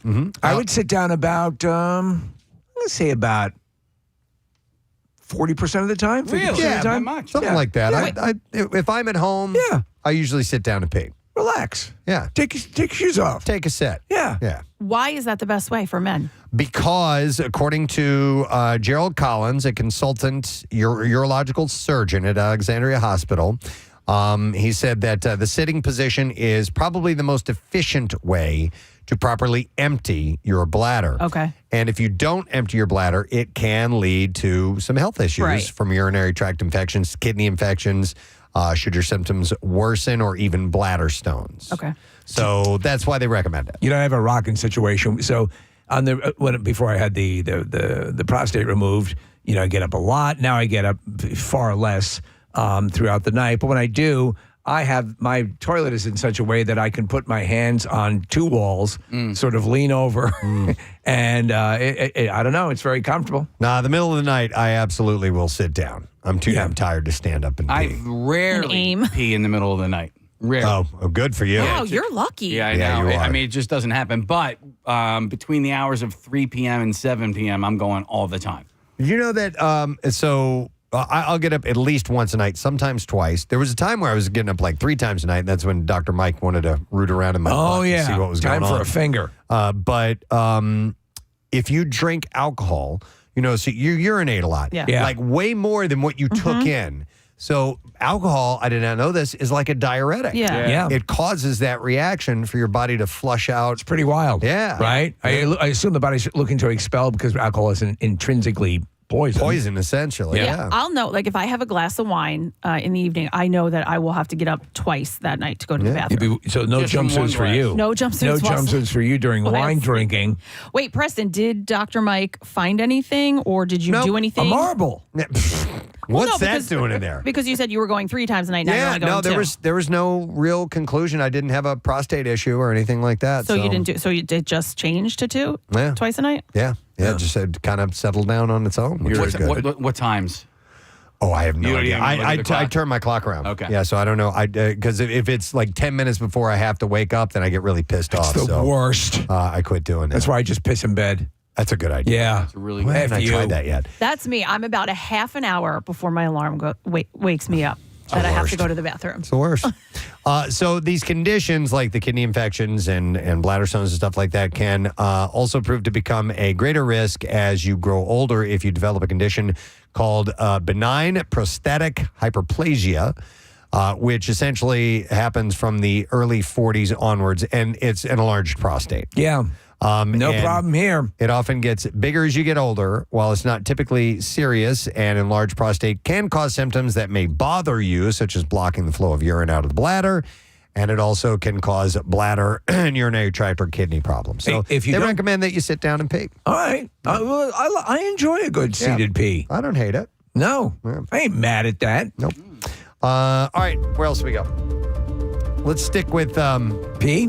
No, not pee. Morning rituals and waking up and whatnot. So last month, Bella Hadid let us in on her elaborate morning routine, sharing that it includes a handful of pills, tinctures, green juice, sea moss gel, and more detoxing beverages. Wow. And the model isn't the only famous one, giving us a glimpse of the way that they start their day. The celebs, including Jennifer Aniston, Gwyneth Paltrow, have done the same. But the thing they have in common is it's all too complicated and unrealistic for regular people like us to do that type of thing in the morning. The riffraff like us. So experts say we don't need to do all that, and instead we should focus on a few simple steps that are accessible to us. Good. I want to hear this. To start off your day correctly. These are I do my tinctures. 4 easy expert recommended steps to use in your morning routine. Okay. All right. I wonder how this compares to your routine. Well, I was going to say, does this do they take into account people who get up at 4:15? They don't. This does not pertain to us. Of course, it's here's going to be the big flaw in this theory. So, number 1, they recommend skipping your cell phone in the morning. It says for many of us, grabbing our cell phone is literally the first thing we do in the morning since we use it as an alarm. So James Clear, the author of Automatic Habits, an easy and proven way to build good habits and break bad ones, points out that not using your phone's alarm to wake up can help you from laying in bed and scrolling before you even get up. We don't have time for that. We get up and go. Ain't nobody got time for that. So I never do that. So I don't use my phone as my, only if when I travel do I use my phone as an alarm. I have Alexa. Oh, you use Alexa. Okay. Across the room. And to be honest, 95% of the time I beat the alarm. I'm shutting it off before it goes off. I hate using my phone as the alarm. There's some, I don't like the sounds, tones. I know. And I know there's a bunch you can choose from. I don't like any of them. I have an alarm clock and I just use that and I have it set to the radio. Okay. All right. That's you can good. use your own voice as an alarm. I have that. That's on your phone? Yeah. You still use that? Yeah. That's the one where it's like, oh, you better get up. Can you play it for us? Yeah. I just don't like using my phone at all, Case. And a part of it, I think, is because of what Preston It's because of what he's saying? Casey, does this help you? Do you like it? With that, it's your own voice. It's jarring. Hang You set an alarm for 30 seconds or 1 minute? Or? I think I might be able to do it. Wake up, gorgeous. Wake up. You're so beautiful. Oh my maybe God. I should do that. You should have. We're not doing anything. It's perfect already. Casey, you should have your mom sing the song she used to sing for you when you were a Wake kid. Up, Sleepyhead. Yeah. Yeah. Casey, dude, this is you. Wake up. Okay. Casey, wake up. Why can I barely hear that? Late for work. That's it. Okay. Yeah. Wow. Casey, this is you. Wake up. You're going to be late for work. Yep. All right. How many times do you snooze yourself? Dude, I don't even know what's going on in the morning. Like there are sounds that are coming out of things next to my head, and I'm just like, yeah. So randomly reaching up to hit it. 4 alarms that go off, and that's the last one where I'm like, oh, okay. Are you dead? So when I'm waking up, I'm starting to, those alarms that sort of like raise the light in the room. Yeah. I'm getting less and less deeply committed to the sleep. So You're kinda like- my sleep is eroding. Right. So I progress. So by the time I'm waking up, I'm alert. Yeah. Like fully alert. Do you wake out of a dead sleep, Preston, to the alarm, or are you still kind of wishy-washy? Oh God, no! I wake up out of a dead sleep. Okay, but I get up and get going right away. I don't mess around. I don't hit the snooze or anything like that. I tried one of those rising sun alarm clock things. Yeah, I hated that. Oh, thing. did you? Oh my God! It would wake me up a half hour before I was supposed to get up. I started seeing the light, and I'm like, no, I don't want this. No. It seemed like a good idea. Preston, it's time to wake up and go entertain the people of the Shire. So, all right, so skip your cell phone. That's what they. Okay. That's what they say, and then Kathy, better bring a bobby pin. you should also hydrate. Dietitians and nutritionists advise replenishing your body with water as soon as you wake up, like drinking a glass before you even have your first cup of coffee. I do that. Okay. Well, does your first cup of coffee count as because it has water in it? Yeah. No. It's like all water. So I do. I have water right off the bat. My first things, a little bit of water. I do the Neumann, my nasal rinse, and my vitamins, and then then I go to the bathroom. Oh, see, I don't do vitamins until I put food in my stomach. Okay. So they recommend hydrating right away. Also, it says take time for you. I do. Oh, we have plenty of time for that. It's like when people say, "Do you work out before you go into work?" I say, "Yeah, I go to the gym at 1:00 in the morning." Yeah. It says think about what your goals are for your morning and customize this step to meet them. I just want to die. If you want to focus on fitness, schedule a quick workout. Need a natural boost? We'll get some morning sunshine or a lamp that mimics daylight. The idea is to get the positive flow going, which he says will help you move on to the more challenging tasks of the day. I swear to God, when I wake up in the morning, I'm like, I wonder how long I'm going to be able to get up this early in the morning. How long can I do this? My first thought every morning is, when do I get to go back to bed? Every time I wake up, I can't help it.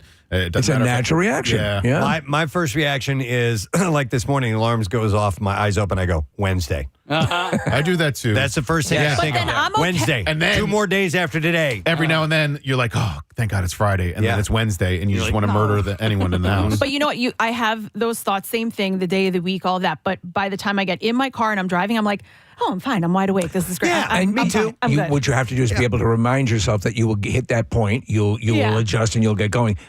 Even on the weekends, when I wake up, I take care of like 7 or 8 things right off the bat and knock those off around the house, and then I start to sort of relax.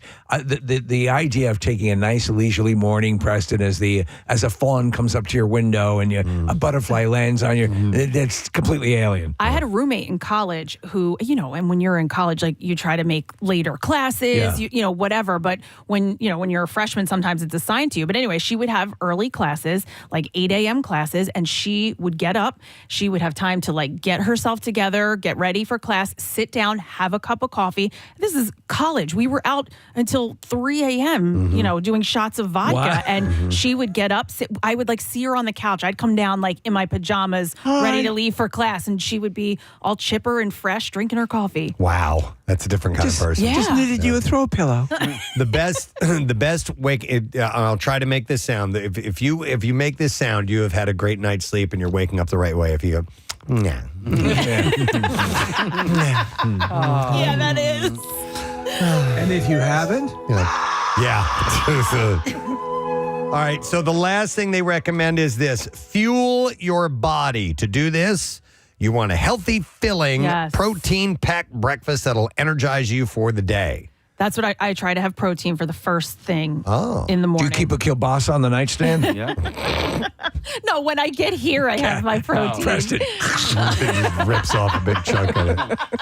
Some jerky sitting there. No, I had somebody who was in the women's health field, and I said to her, "What's the if you could give women what's the best advice you could give them?" Yeah. And she said, "Put some sort of food in your stomach before you have your coffee." Wow. So that's what I do, and I don't know if it's doing anything for me, but it makes I feel better before the coffee. What do you have that's protein heavy? A hard-boiled egg. Yeah, I was thinking about that. Yeah. We maybe do that. I have a banana that's what I have every day for breakfast. There's no protein in that, though, right? No. Okay. Potassium. That's why I would think about maybe having an egg. Kathy, you do not like mayonnaise, right? Oh God, no. Okay, so you've never had like an egg salad sandwich. Oh God. Oh. Question: do you like cottage cheese? You know what? This is funny. I just had this conversation.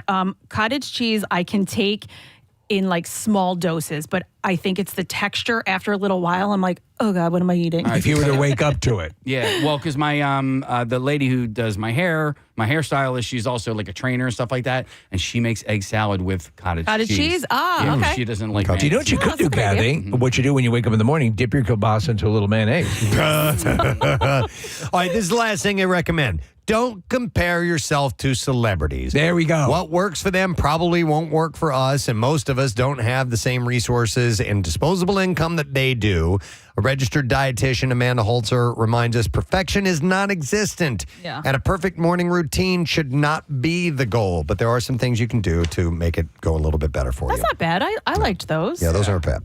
All right, let's see what else from the Just Saying Institute.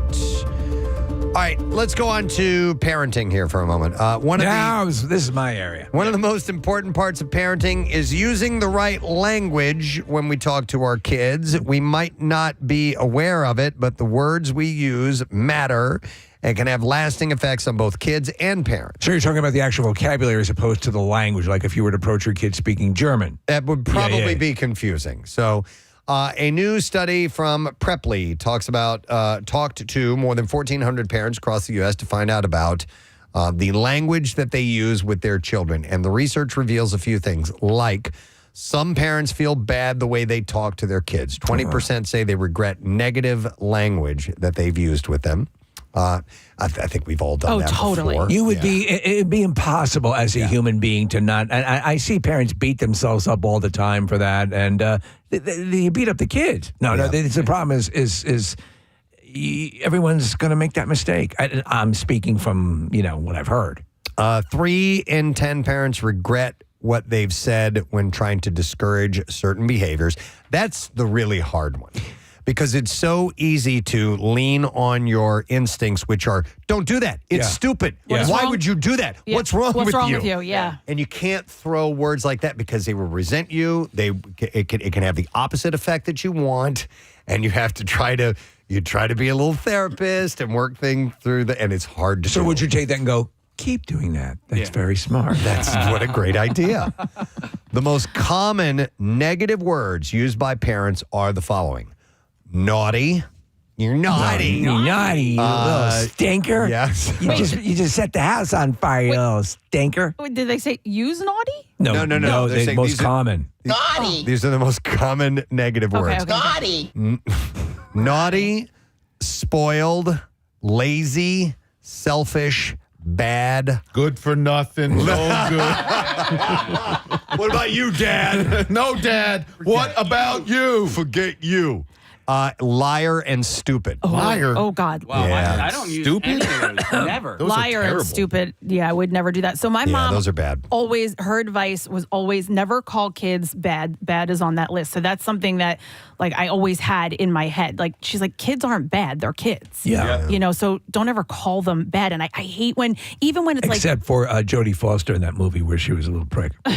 but even when when you're like the parents are joking, like she's so bad, when they're like infants or not infants, toddlers, and they're just being a toddler. Like I don't even Bad like baby. when but I don't even like when it's a joke. Okay. Well, I also never wanted to create like a self-fulfilling prophecy for these kids, right? So you call them lazy, right? And then that's what they believe about themselves. Yeah.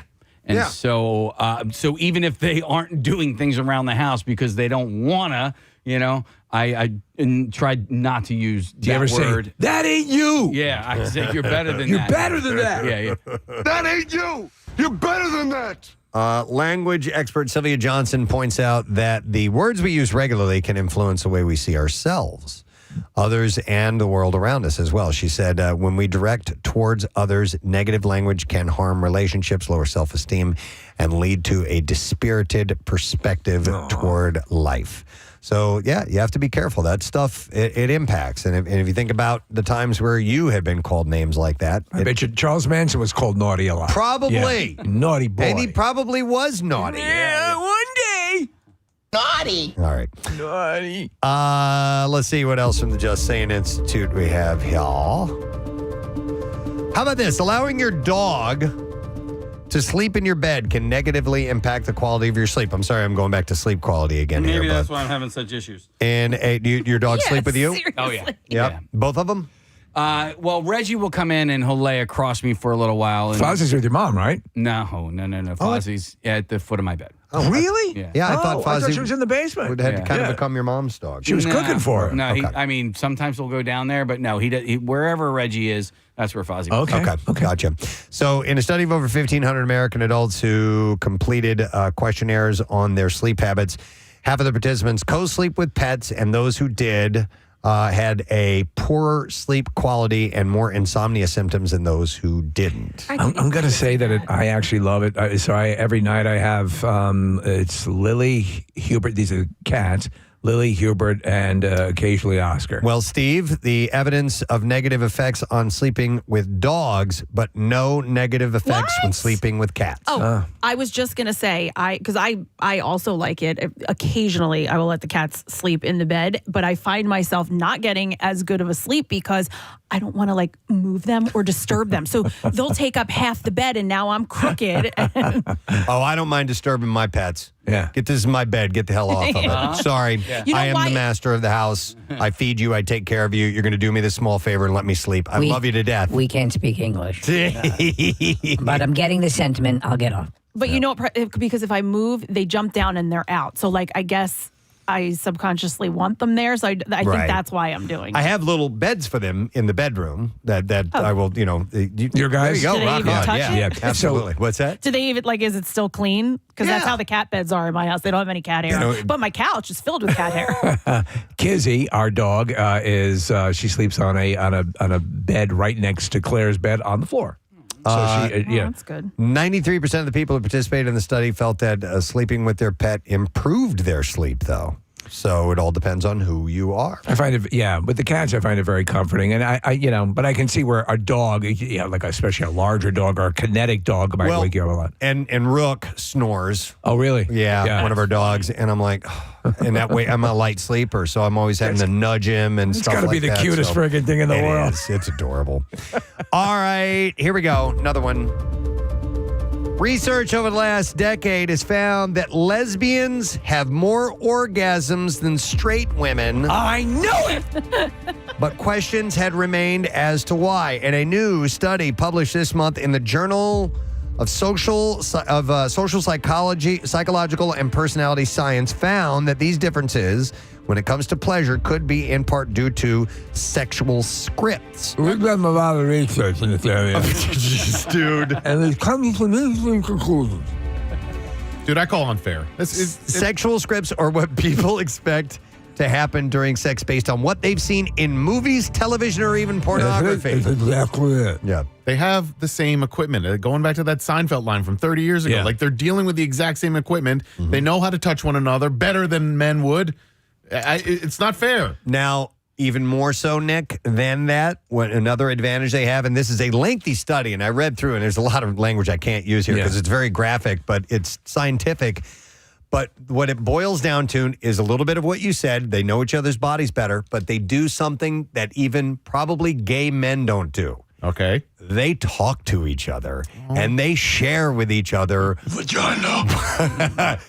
what they like, what to do. We've said this many times. If you want to have a great sex life, you need to be open to talking about intimacy. Yes. There was a humorist I was reading describing, I forget who it was years ago. It was a really, really solid book on the way gay men make love, the way lesbian women make love, and all of these issues. And there's just really unique things that sort of akin to what you're saying here, Preston, that aspect of it. Kind of fascinating. So I'll read a little bit of this. They had interviewed a whole bunch of different people, straight and gay, male and female. And according to the study leader, they said what we should take away from this research is that when women are having sex with men, in general, they're typically not experiencing enough stimulation to a certain... Man in the boat? Yeah. To facilitate an equal opportunity for them to enjoy the ultimate pleasure. I had 3 testicles. Well, that might help.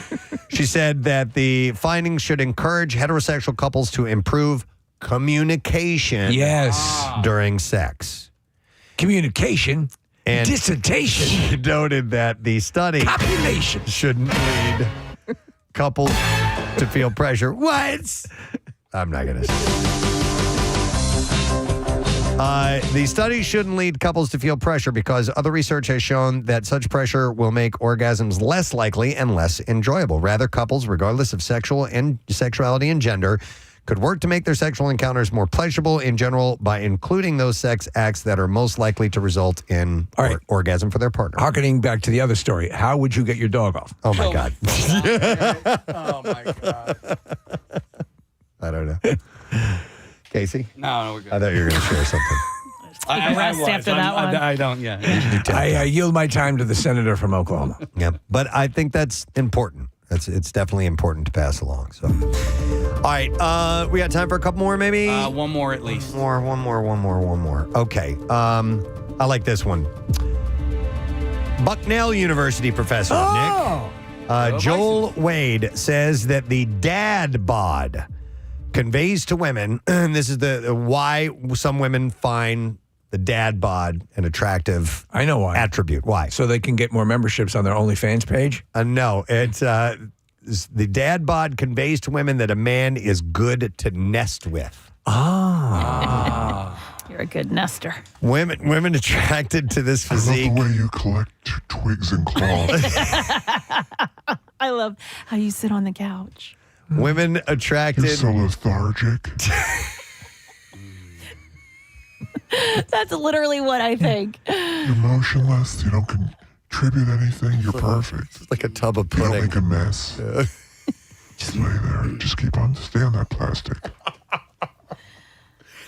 Women attracted to this physique may be looking for balanced family life and softer personality traits. Somebody who can take a bullet. More toned body, which is typically associated with higher testosterone levels, could be associated with increased aggression. Yeah. Subconsciously, the dad bod could act as a signal that a man is ready to spend more time at home. Well, so it literally correlates to sort of a paternal, someone who's more going to be more comforting and more, right? More that nesting, canoodling. Yeah. It also, I think, this study's probably pretty age dependent because if you're, in your early 20s, you're not necessarily, and a woman not necessarily looking for a dude that doesn't work out and is Look a at the lazy guy. vajamic on that guy. Yeah, the lazy guy that Kathy's talking about on the couch. By the way, you said something, Steve. You said took a bullet, and I'm going to completely switch gears here and go off the rail for just a moment because we do have to take a break. I saw yesterday. Is this more of like a... Oh, Jesus. Totally Presbo. No. Guest starring. I saw yesterday a link to a video of a guy, and I guess it was celebrating his birthday. He died ages ago, but it was a cover of a Van Halen album where a guy's getting shot in the stomach by a cannon. Yes. Right, yes. So it was the history of that guy. And I've forgotten his name. I guess they call him the Human Cannonball. It's a classic, like a circus thing, a stunt, right? Well, he performed stunts, but his and I did a little bit of a dive on this guy.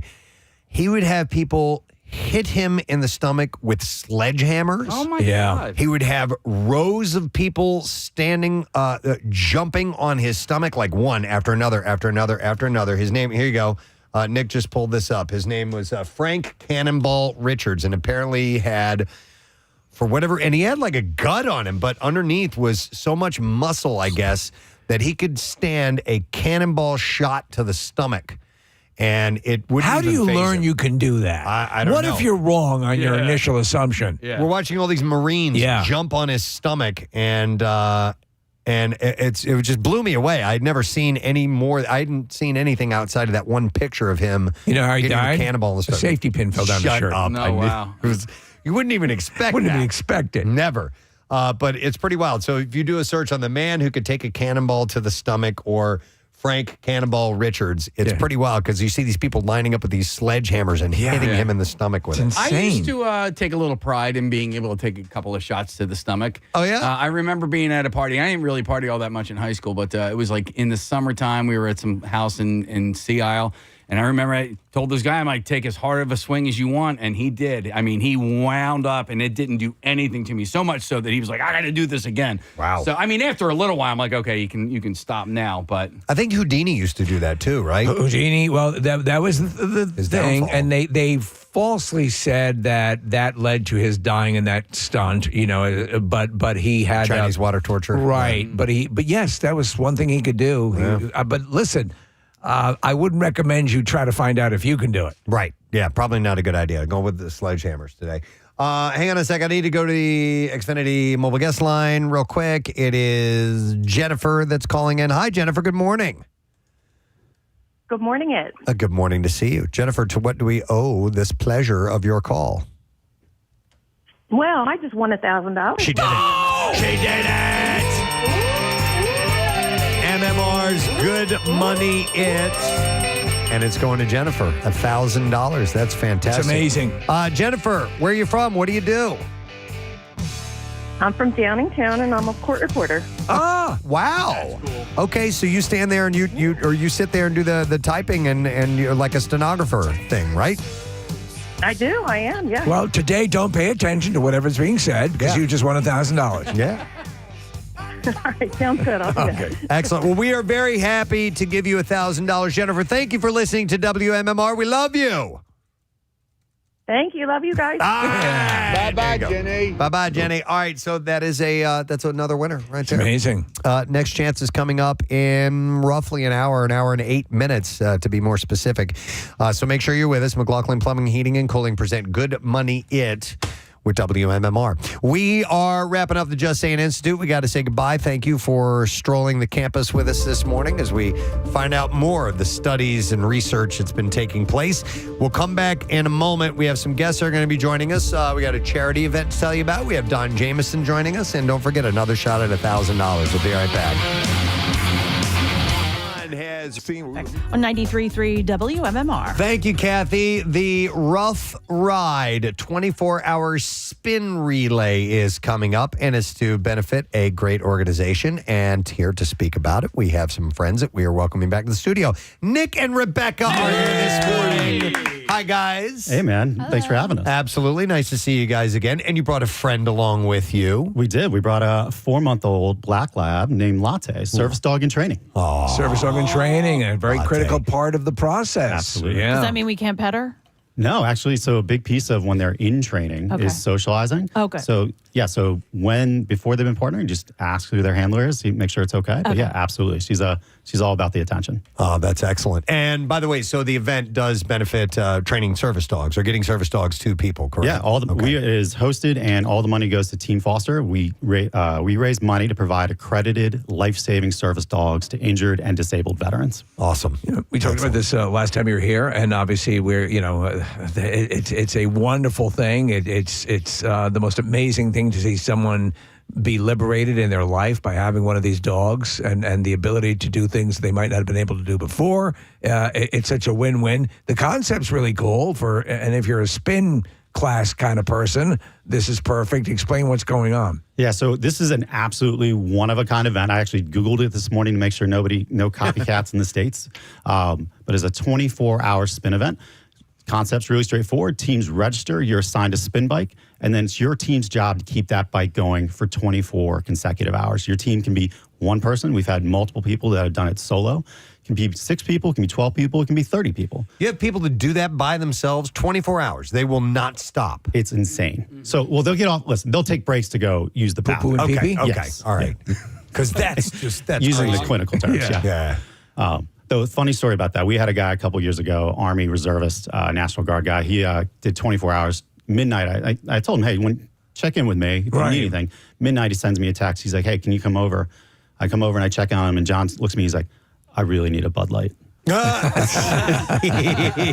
was insane. Just people that do that are built different. So you're doing it from your location. In other words, is there one set location, or everyone can do this from? So it's at home, or all in one location. All in one location. So we've been at Lincoln Financial Field. We've been at Citizens Bank Park. That's what I thought. This year we're at the 23rd Street Armory, which is right in Center City at 23rd Street. If anybody's seen it, really cool facility. It's amazing. Yeah, there's an active Pennsylvania National Guard unit that still works out of there. It's one of the oldest military buildings in the Commonwealth of Pennsylvania. We had the fur ball there one year for Morris Animal. Yeah, they do a ton of veteran stuff. Yeah, it's fantastic. Really, really cool space. Wow. All right. So if you have a team, and it can be you and one other person, if you want to chew off all that and try to swallow that, you can. But can the team be as big as you want it to be? Yeah, it can absolutely be as big as you want to be. One of the things we try to drive home is you can ride as much or as little as you want. You can stay for as long as you want. Okay. But one thing I can promise you is once you get there, you're not going to want to leave, right? You get there, yes, there are spin classes, but there's programming going on for the entire 24 hours. So spin classes, our veterans come in to speak, music. This year we're doing a music theme, so every couple hours we're going to change the vibe of the music. So Marissa's coming down. We're going to do a curated punk rock list. Oh, of course, yeah. But then off the bike, there's tons of stuff too. So food trucks, drinks, carnival games. Oh, by the way, I think I've probably buried the lead a little bit. A puppy kissing booth. Puppy kissing booth. Yeah. So 20, and that's going full 24 hours? So the puppy kissing booth will only be on Saturday. We don't make our make our pups come out at 3:00 in the morning. Right. But everything else is going on 24 hours. 24 hours. Midnight, we'll do a glow ride. 3 a.m. I'll actually get on the bike. I bring $250 of my money. It says you can't beat me on the bike. Right. I take all comers. So really, really high energy event. I haven't even mentioned the dates, June 1st and 2nd, by the way. So what day of the week is that? That's a Saturday into a Sunday. We're going to go 10A to 10A. Okay. And all the details are on roughride.org. That's ruffride.org. So this is the first time something like this has been done, according to your Google search. So this is actually our 7th year. Right, but I mean, with any modifications that make this even more unique this year, or is it pretty much the model you've been following? It's more or less the same model, but nobody else does this. The only other 24-hour spin event that you'll see anywhere is actually in England, of all places. Wow. Okay. Rebecca, what do? You're just standing there. What's up? What's your job? I volunteer with Team Foster, but I'm also a volunteer puppy raiser for Susquehanna Service Dogs. So Okay. So I bring the puppies. do you help train them as well? Yeah, so I'm her puppy raiser, which means that I teach her kind of the very basics of what it means to be a service dog. I'm not her trainer. I'm not certified in any way, but I bring her home with me. She lives with me 24/7, and I teach her kind of good house manners. I bring her out in public with me, and she learns how to be a confident and happy dog out in public. And then that lays the foundation so that hopefully she can be a service dog. Do you have any idea what kind of disability she's going to assist in? Nope. So we don't blanket train them. So when they're baby puppies, they are just learning everything else that every other puppy is learning. And then as they get older, when they're around 2 years old, they'll pick their career. Okay. Yeah, it's a pretty specific. I've done some stuff with you guys and Alpha Bravo Canine as well, and they all sort of do the same sort of thing, which is a wonderful thing. But there is a specificity that occurs, and there's also sometimes you'll train a dog and realize that the dog invested time and the money, and realize that the dog is better just as a pet rather than, and I'm sure you guys have encountered that as well. Absolutely. If you are working with the right training partners, that's exactly what's going to happen, because it's not an assembly line process. Right. And even though these dogs are bred to be service dog in this national organizational program, it's like putting two athletes together. You can't guarantee that the child's going to be a D1 athlete or professional athlete. So they're assessed at every stage of the process, and then as they get along, a lot of times you find that dog's too high drive. Maybe that dog needs to go to search and rescue. Right, yeah. So we have relationships with organizations like the CIA, with That's police amazing. departments. Or maybe it's better as a facility dog and somebody it's almost too social, right? And it needs to be around people all the time. Nick, what about what do people need? Is it a donation? Is there a certain amount? Do you need to register? What's all that? The particulars on that? Yeah, so the event is open to the public. So if you just want to come by and donate, get some merch, hang out, absolutely, you're welcome to do that. But if you want to ride a bike, you have to be registered. It's $45 to register. Though we do have a WMMR coupon code if any of the listeners want to use that. Nice. And then there's $100 per person fundraising minimum. And how many bikes will be there? So we have 25 teams signed up so far. Okay. So we're expecting somewhere between 30 and 35 teams this year. So it'll be about 800 people. All right. So however many teams you get, that's how many bikes you're going to have. Yep. And you guys will make that happen. Yeah, we can take all comers. Are you a badass spinner? Did you put up a challenge like that? Somebody beating you? I am really good at talking smack. Really, really good. Yeah. So, so there you go. But that's part of the reason we do it at 3 a.m. because that's like literally No the one's paying darkest. You actually out back smoking a cigarette. You know what's funny is that the first year we did it, I really was just like looking for something to sort of spice things up in the middle of the night. And all of a sudden you realize that by year 2, after people knew it was coming, it becomes like the place feels like it's on fire. Yeah. Everybody's so pumped up, cheering their teammates on. And yes, you want to win, but it's just as much about, we sort of frame it that, Eric Foster, who's the inspiration from our organization, gave everything, right? He made the ultimate sacrifice. Right. So many of our service members are serving across the globe, doing really hard stuff, sacrificing so much.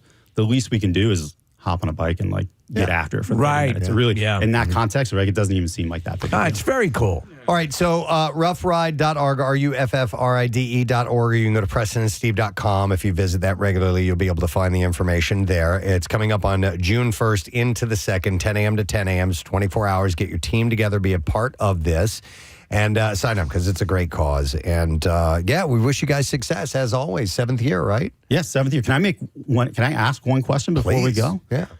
So Steve, I've been a listener to the Preston and Steve show since 2005, 2006. Yeah. So it feels really great to be here. And Steve, I've listened to you share recently about losing your father. Yes, my father, yeah. So one of our training partners at Warrior Canine Connection names all of their dogs after service members and veterans. And I heard you mention the other day that your dad served in the 82nd. Yep. Eric Foster, my friend, was serving in the 82nd when he was killed. Really? He's the inspiration for the logo. Yeah. But we would love it if you would give us permission to name a service dog after your dad. My dad would love that. Yes, awesome. That would be a wonderful honor. Yes, I absolutely would love if a dog doesn't mind being named Gene. But that would be a wonderful way to honor him, and he was always a big dog lover as well. So it'd be our honor and my honor to allow that to happen. Please, it's wonderful. We appreciate that. Well, thank you so much. We're really excited, Steve, and I know you've done so much for the veteran community and the animal community. It seemed like a perfect fit. No, I love it. I just want to see lots of pictures. Absolutely. Yeah. All right, good luck with everything. Thank you, guys. All right, thank you Nick so much, and Rebecca, guys. we appreciate you guys being here. Rough Ride. And it's coming up on June 1st and 2nd, by the way. All right, we have another guest who is on the line. We got to get some metal going. Oh, yeah. He's got a new comedy album that is out, and we're going to chat with him via Zoom. And I love the name of the album, No Sleep Till McSorley's. Yes, McSorley's. Is the name of it. Don Jamison! What's up, brother? How you doing, man? Hey, good. Tremendous charity, but I just wanted to go on the record as saying I can do 24 hours on a spin cycle, no brakes. Really? All right. It's amazing. Spin cycle, no brakes. I do it for Rough Ride, but that's my normal workout anyway. Oh, that's how you have to. Listen, comedy's a demanding occupation. You got to be in tip-top shape. Yes. The whole McSorley's thing, I have to, right off the bat, I have to ask, it's a legendary place. What made you decide, just that alone fueled your desire to do the special there? Well, kind of. I've been going there for years and years. It's always been a gathering place for friends. It's the oldest pub in New York City. Like literally Abraham Lincoln drank in McSorley's. Wow. So it's old school, sawdust on the floor. You sit there with your friends and you drink McSorley's ale and you solve the world's problems, which is what I'm doing on my new album. So what better place to do it than McSorley's? No, we have been so inundated. We're all huge fans of stand-up and love, the art form. But after a point, there was such an influx of specials that looked very cookie cutter. So being in a unique location like this, I think, is a cool idea. I always do my comedy albums in weird places because of that. Yeah. I like to capture the atmosphere. You know, the material on this album had to be done in front of beer drinkers and hellraisers. So, and plus I asked the owner, McSorley's, I said, you know, how much to rent the place out for the night? She goes, well, we've never done a show in here before. I go, well, we'll build a stage. We'll bring in the PA. And I said, but how much? And she goes, how long have you been coming here? I said, 30 years. She goes, you've paid enough. Dude, there you go. You know, I was telling Preston earlier, you were talking about having you on the show, and so I'm doing a little research on everything and doing the usual, you know, protocol. And I'm looking at the reviews and interviews with you, and I'm like, I said to Preston, you know, the first 40, 50 selections in the search are not from the comedy community. It's metal reviewers, like music fans who they show you a ton of love and support. Does that blow you away? It does, you know, and, you know, I always say, you know, what's on the inside, the content, the comedy, or whatever it is I do, that's for everybody, right? I want everybody to enjoy the comedy or comedy adjacent, whatever it is. But what I love is the packaging. I always make it a tribute to one of my favorite bands. And so, of course, you know, this new album is a tribute to No Sleep Till Hammersmith by Motorhead. Right. And so, you know, I always have that element in what I do. For the people who like the physical product, you know, which I do, you know, so like you could pre-order the album now, you know, on all your favorite streaming services. But if you come see me live, I'm going to have CDs and vinyl. So keeping it a little bit in the rock community is always a big part of what I do. Wow, we haven't seen you in a little while, Don. You've changed. The appearance looks a little bit different. The hair's getting longer. You lost the little mutton chop thingy that you had going on there. When has this been happening? I'm just naturally gorgeous. You know. Well, that's a given. You are looking more Fabio-esque. Yeah. Well, you look. I mean, you look younger. You do look a lot younger. Yeah. This looks like we're taking a peek through some sort of wormhole into what you look like at around 30 or 25. Well, this is 24-hour spin cycle classes. That's what does it. And some Botox and steroids, but other than that, it's all natural. That's the key. So you're having a viewing party, correct? Or what is it? It's a Tropicana. Yeah, a listening party. Yeah. And, in Atlantic City on Friday at the Tropicana in the Firewater Saloon. So, yeah, I'm going to do, you know, live stand-up and, we're going to have CDs available. And it's going to be a party. I don't, people come down if they want to gamble. I'm not a big gambler myself. Last time I was in Atlantic City, I was there less than 48 hours, lost more money than Bud Light. Well, yeah, it's funny because for all of the heavy metal living and all of the what appears to be hard living, you're vegan, right? Vegetarian, and you live a fairly sinful life. But all the stuff you're drawn to, it's a kind of a paradox. And with the Motorhead thing, and bring us up to speed. Obviously Motorhead enjoys a rare spot in your discography and what you love. Where do they place in the top 5? Did you see his coffee mug that he just held up I did not see it, no. Yeah, it's got Lemmy on the front. Look at this. Oh, my God! Well, there you go. The best part of waking up is Lemmy on your cup. Yeah. So is Motorhead, they're legendary. Do they rank way at the top for you, for your personal favorite? They do. They might be number one. Okay. I'm ashamed it took 5 albums for me to sort of incorporate them into what I'm doing. But it all revolves back to McSorley's, because the day that I got permission to do my album and my special, which will come out in the summer there, I said, okay, now I know what I want to do. I want to do a Motorhead one. So I'm thinking, okay, No Sleep Till Hammersmith is their classic live album. Right. I'll do No Sleep Till McSorley's. I emailed Motorhead's manager, my friend Todd Singerman, and I asked him if I could use the Motorhead font. You know, they have that very specific font with the umlauts and stuff. Iconic. Yeah. And he wrote back, anything you want. So I had a few more McSorley's ales, and I emailed him back again, and I go, could I use the actual artwork from No Sleep Till Hammersmith? And he wrote back, no problem. I'll get you a high-res copy of it. Wow. Then I texted Motorhead's guitar player, Phil Campbell, asked him to do the guitar intro to the album. He said yes. And I did all this in an hour of day drinking. Wow. That's unbelievable. I mean, but listen, you've spent many years cultivating, celebrating, and providing an outlet for these guys. There've been some. I think we're now in over the years, whether it be that metal show or all of the stuff. It's ebbed and flowed, but you guys have always been there in one form or another, celebrating them. So I think they appreciate that. Yeah, well, I think back to when I was, 15, 16 years old and going to concerts. I could have never imagined how to meet any of these guys. I didn't know that, where you'd find a backstage door or anything. And the fact that it's become such a big part of my life. And, I do talk about music on stage all the time because, I didn't for such a long time. And the great comic Brian Posehn said to me, he goes, do you talk about metal at all? And I go, not too much, because I think people won't get it. And he goes, yeah, I didn't either, but it's such a big part of our life. That's what comics do. We talk about things that are huge in our life.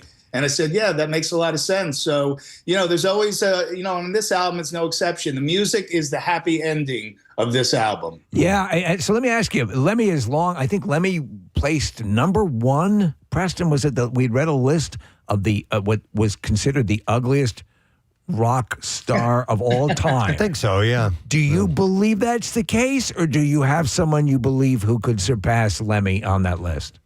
Yeah. I don't know. Ed Sheeran looks very strange to me.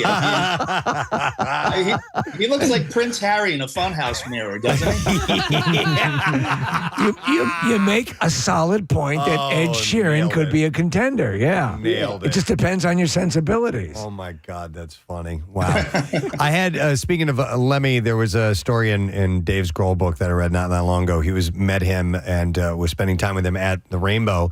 And he said, no kidding, while I'm sitting there talking to Lemmy, the waitress brought him his mail while he was there. That is how much time he spent there.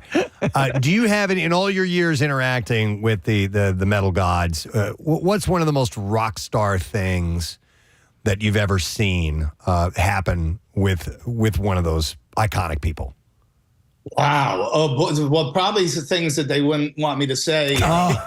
Okay. Here in Philadelphia, but for me personally, because Lemmy was my hero.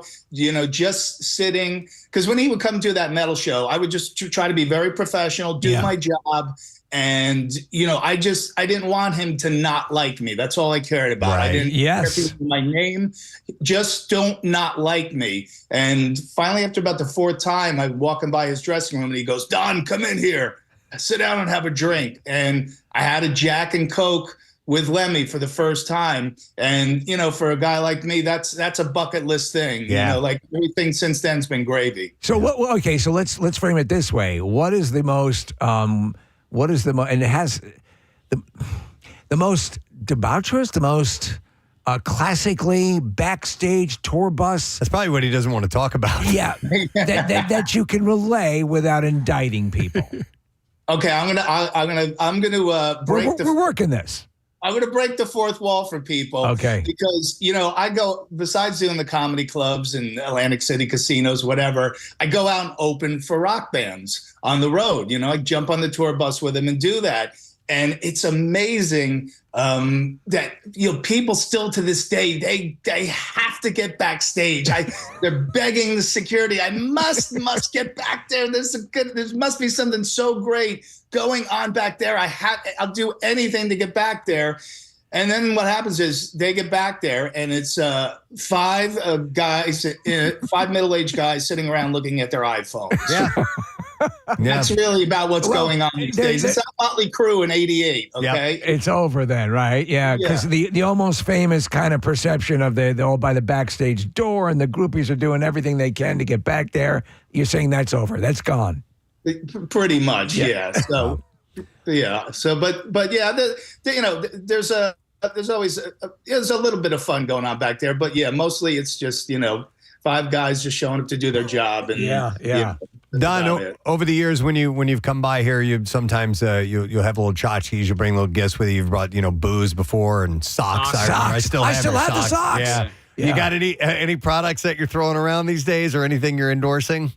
Oh, but well, I'm gonna, let me mention the vinyl version again of No Sleep Till McSorley's, because I'm so excited. I'm a huge vinyl collector. I don't know if any of you guys still collect vinyl, but I have to have every repackaging and every color variant on the vinyl. So what I'm going to do with my vinyl is I'm going to make 2 variants. There's going to be No Sleep Till McSorley's with light ale colored vinyl, and then a dark ale colored vinyl, because that's all you can drink at McSorley's is light ale and dark ale. So I love that. You talk about those packages. There's never been a better time. I think for maybe it's still the case where vinyl has supplanted CDs. So that I think that's the case right now. But Preston will report on these things that are coming out. I think there was a Rush collection you were talking about a little while ago, Preston, that had every sort of like Gene Simmons' Kiss Vault. Remember that thing that he was out for like $5,000? Get you all that? What do you have all that stuff? A, and B, what is the most impressive of those things that you have? Well, the first thing I ever, because I'm still in good standing, a member of the Kiss Army. All right, good. And so, of course, that gives you the opportunity to buy every product that Gene can come up with and slap the Kiss logo on. It's true. Yeah, the first thing I ever got was the Kiss toothbrush. Kiss toothbrush. Yes, it makes your teeth whiter than their fan base. And I got to correct you on the Gene Vault. The Gene Vault, it was $50,000. 50? It's obscene. Yeah, and so what it is, it was an actual safe, and inside of it was 50 years of unreleased songs, demos, half-finished tunes. And for $50,000, Gene would deliver it himself personally to your house, So for the price of a luxury car, an old Jewish guy in a sparkly outfit would bring you a box of songs even too crappy for a Kiss album. There you go. And let me ask you, did you entertain the notion at all at any point of going for it? Because, I will piss and moan over collections of the ultimate 2001 A Space Odyssey collection, the ultimate transfer, the ultimate. I'm like, that's BS. And then when push comes to shove, I buy it. I've got sucker written all over me. Is that the same with you? Sometimes, yeah. It's funny what they're doing with vinyl. I think, Preston, that Rush thing that you have, is that the one with the hologram? Yes. I didn't get it, but I was reporting on it. But yeah, I think that's the one with the hologram, yeah. Yeah, and they're doing so much crazy stuff with vinyl. Like, Jack White has that Third Man Records, and, he did an album where he had a pot leaf inside the vinyl, and there was a band in Australia that actually put their urine inside the vinyl. So I love all that stuff. People don't remember the gimmick of even the obvious, the blood being used to make the Kiss comic books, and all of those little things that made getting a physical representation of the album art, all that stuff was such an essential part of enjoying it. With the streaming, well, I get it. I love having the access to anything I want to hear all the time, but that whole thing is lost a bit. Yeah, but that's, listen, that's 80% of sales now are going to be through the streaming. So, you got to adjust with the times. And, if you want to stay relevant or in my case, if I want to one day achieve some relevance, right. You got to roll with the times. You got to roll with the changes, as REO Speedwagon said. But I can't remember the last time a comedian has released vinyl. So this is pretty cool. I love it. Yeah, I like that. It's a great idea because, we're old enough to remember listening to comedy records. Carlin, Richard Pryor. Class Clown Richard Pryor, all of that. You would put the record on, and it was a religious experience. Yep, most definitely. All right, yeah. Well, listen, Don is, for those who want to see him in the flesh, Friday at the Firewater Saloon, Tropicana. What time are you doing your gig? 8 o'clock. And it's a listening party, and you're going to hang out with everybody who comes out? Absolutely, yeah. Awesome. We're going to hang out and celebrate the album coming out. It comes out on Friday, so it'll be that day. Nice. So everybody pick it up, pre-save it today if you'd like to, and I appreciate your support, guys. Always. All right, good to catch up with you, Don. Good luck with everything. We'll see you soon, okay? Later on. All right. Oh, yeah, some Motorhead on the way out. Don Jameson. Comedy album is called No Sleep Till McSorley's. I love that. And Friday at Firewater Saloon. You Tropicana. Motorhead for you? I like this song. Yeah. I never did a deep dive on Motorhead. Like, I appreciate Motorhead? Yeah. But they're not in my upper tier. I remember when I first saw them, there's a friend of mine had a videotape of them, and he had a videotape of, like, old videos from Judas Priest and Van Halen and stuff like that. And when these guys came on, I'm like, what is this? It's like you must have a closed circuit connection to hell. Yeah. What am I looking at here? But it was more punky than metal. Yeah. Which I thought was kind of cool. Yeah, this it has a groove to it. I didn't hear this song until I started playing Tony Hawk Pro Skater. And this was one of the songs. And then also there's a song on the Sing Street soundtrack that's a Motorhead song called Stay Clean. It sounds like this song.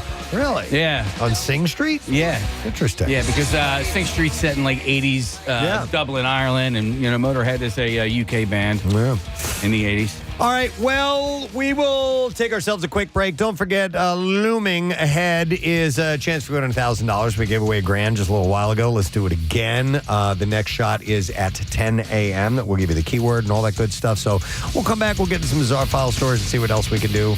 Stay with us, please. Metro traffic on 93.3 WMMR. Steve, I'm sorry to tell you, he says, I walk from my machine. Oh, damn it. All right. I always thought it was I work for my machine. Actually, I think there was a waffle machine in fact, I'm sure of it, in the Harold and Kumar 3D Christmas. Oh, well, how about that? Yeah. A waffle machine? Yeah, like a robot. Oh, okay. Yeah. Yeah, I always thought he said I work for my machine because I thought he was saying it, in singing you can kind of change and I work for my machine. I walk for my machine. I walk for my machine. What the hell's this song about? Dude, I don't know what any of Bush's songs are about. Ages ago, I started to read their lyrics, and I'm like, this is gibberish. Yeah. Or it's poetic. It's, it's all supposed to mean something, but it doesn't mean squat to me. Yeah. It is elusive, certainly. Mm-hmm. I prefer waffle machine, but no. Yeah, that you know what you're talking about. Waffles. Right. Who doesn't love waffles? Yep. You got it right there in front of you. That's what, see, right there? Not me. Waffles. Come on. Haven't had a waffle in a while. Really? Yeah. I am honestly, Casey, I've poured it over, I think now, between waffles and pancakes. I enjoy them sans syrup and butter. Is that crazy? That's not crazy as long as what you're talking about is delicious enough and stands on its own. I have yet... Well, no, that's not right. I had a pancake in Vermont that... I dream about it from time to time. Wow, and if it really? Yeah. I'll never forget it. And the best part is the owners of the restaurant are actually from New Jersey. What's the name of the town again? I've heard you say it. So I believe that was in Shelburne, Vermont. Yes. Which is a cute little town. Then Rustic Roots was the name of the restaurant. It was like a pan-fried skillet pancake that was lemon. And honestly, the only reason I used syrup is because I was in frickin' Vermont. But and I had only used the syrup on a little bit of the pancake. It'd be ironic that in Vermont you find a pancake that doesn't need syrup. Yeah. I know. It seems almost cruel. All right, I have to jump in with one other thing here. Have you guys seen the thing that's advertised as a device on TV? It is a pancake maker. So basically you have the pancake batter. You think of a sort of, you're taking the bottom of like a frying pan. It looks like it. That's the device. It's sort of convex, and you dip it down into it. It's heated, and it basically you turn it over, and the pancake is already cooked. Oh, yeah. Right? Yeah. And then it's unnecessary. The griddle and the frying pan gets it done completely. I use a griddle every time I make pancakes. I hate gadgets like that. I know you do. It looks kind of cool. You hate the griddle? No. Griddle's fine. Gadgets like Steve's talking about. Yeah. Yeah, you always dislike that, right? Yeah, like gadgets that are like, here, this thing will scramble the egg inside of the shell. Well, that's just Moron. because you're a cook. You like to do that stuff yourself. Steve and I like I just like to look things at and stuff. people to do it for Inconvenient. us. It's another thing you have to clean. Well, and another Oh, I thing never in the clean kitchen. it. And you can't, you know where your pans go. They stack on top of each other. They go in the same spot. And then this thing, it's got its own power cord. It's Where got to does be this wrapped. go? Where the hell are we going to put this thing? That we only use for pancakes. Meanwhile, the pan you can use for eggs and anything that you're going to cook. So. My new stove came with a griddle that goes on top. It's pretty cool. Yeah, Those are cool. Those. Yeah, you just put it on top of the gas burner and it turns into a griddle. Yep, I love that. Listen, there's another place that I need to try for pancakes, Steve. It's in the city. The look of the pancake, I mean, if you basically can taste it through the video camera. I hope you say. I hope it's what my favorite place. Go. Well, I haven't been there yet. Okay, I've what is only it? seen video. Middle Say it. Child Cafe. Oh no. Okay. Okay. What is it? So it's called Middle Child Cafe. Marissa knows all about it because it's in the city of Philadelphia. Can you get a table pancake for everyone? Oh yeah, it's total table pancake. It's Middle Child Clubhouse. A Middle It's- Child Clubhouse. Yeah, Sorry. right near like Kung Fu Necktie on Front Street in Fishtown. What about, it's right across from the reach around. Yes. You just It's huge, and then their butter patty, the like pat of butter has a little smiley face on it. And like you said, Casey, you can taste it through the video. It's like it's insane the way it looks. It looks Yeah, so it's good. fluffy and good. And And I'm getting really hungry. We dates need to go weekend. on to something else. Yeah, let's talk about eye doctors. Press, can I do this short out real quick? Okay. So our friend Scott Keenan, from Keenan's Eggs with Peg. Yes, the best. Yeah, so he right now is at the Will's Eye in Sewell, and he says every room they have the Preston and Steve show on right now. So a nice big shout out to everybody at the Will's Eye in Sewell. They're going to be at Eggs with Peg as well. Oh, love that. Yes. I love that. Eggs with Peg. Excellent. What did I say? Pegging. No, you said egg with Peg or something. It doesn't matter. It doesn't matter. It doesn't matter. Can they We're bring some happy. eye equipment? Because my eyes are getting worse. Are they? Yeah. Your vision my vision or is the just getting pain? worse and worse. Do you No. go to the eye doctor? Yeah, I go to the one that you guys go to up the street on Belmont. They're Dr. great. D.G. Vani? They're fantastic. And I think, honestly, like, I had great eye vision until I was 40 or 41. And over the last 6 or 7 years, it's just gotten terrible and progressively worse. Is it just reading or? It's mostly reading. Yeah. Yeah. So ask them to bring some stuff down. All right. I have an appointment at my eye doctor on May 1st, and it can't come soon enough because my glasses are falling apart. Yeah, you have them glued. I went to So the place frustrating. where I got these glasses. That one of the arms came out of its little thing, and I'll just run by there because you can go by wherever you get glasses from. They'll reshape them for you at any time. They'll clean them up for you. They'll repairs and stuff like that. I'm like, I'll just swing by there and get this done. And I come walking in, the woman takes one look at it and she's like, we can't fix that. I'm like, what do you mean you can't fix that? She's like, no, there's a spring in there and blah, blah, blah. You got to go to the hardware store and get some glue. What? And I'm like, what? No. Thanks for the quick fix. What?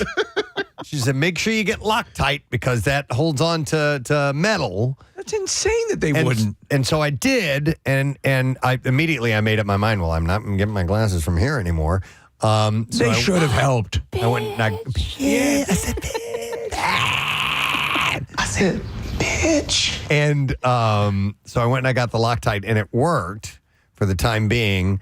But yesterday, I was putting on a shirt, a polo shirt. I didn't realize I had one too many buttons buttoned up, and I was pulling it over my head. And I'm like, I'm not going to take this back off and unbutton it. I'm just going to force it over my head. And look what you got. And I was wearing my glasses, and when I brought it down, it just like ripped them apart. And I'm like, oh, you moron. Oh. And so I have to wait. These things that are just barely hanging on.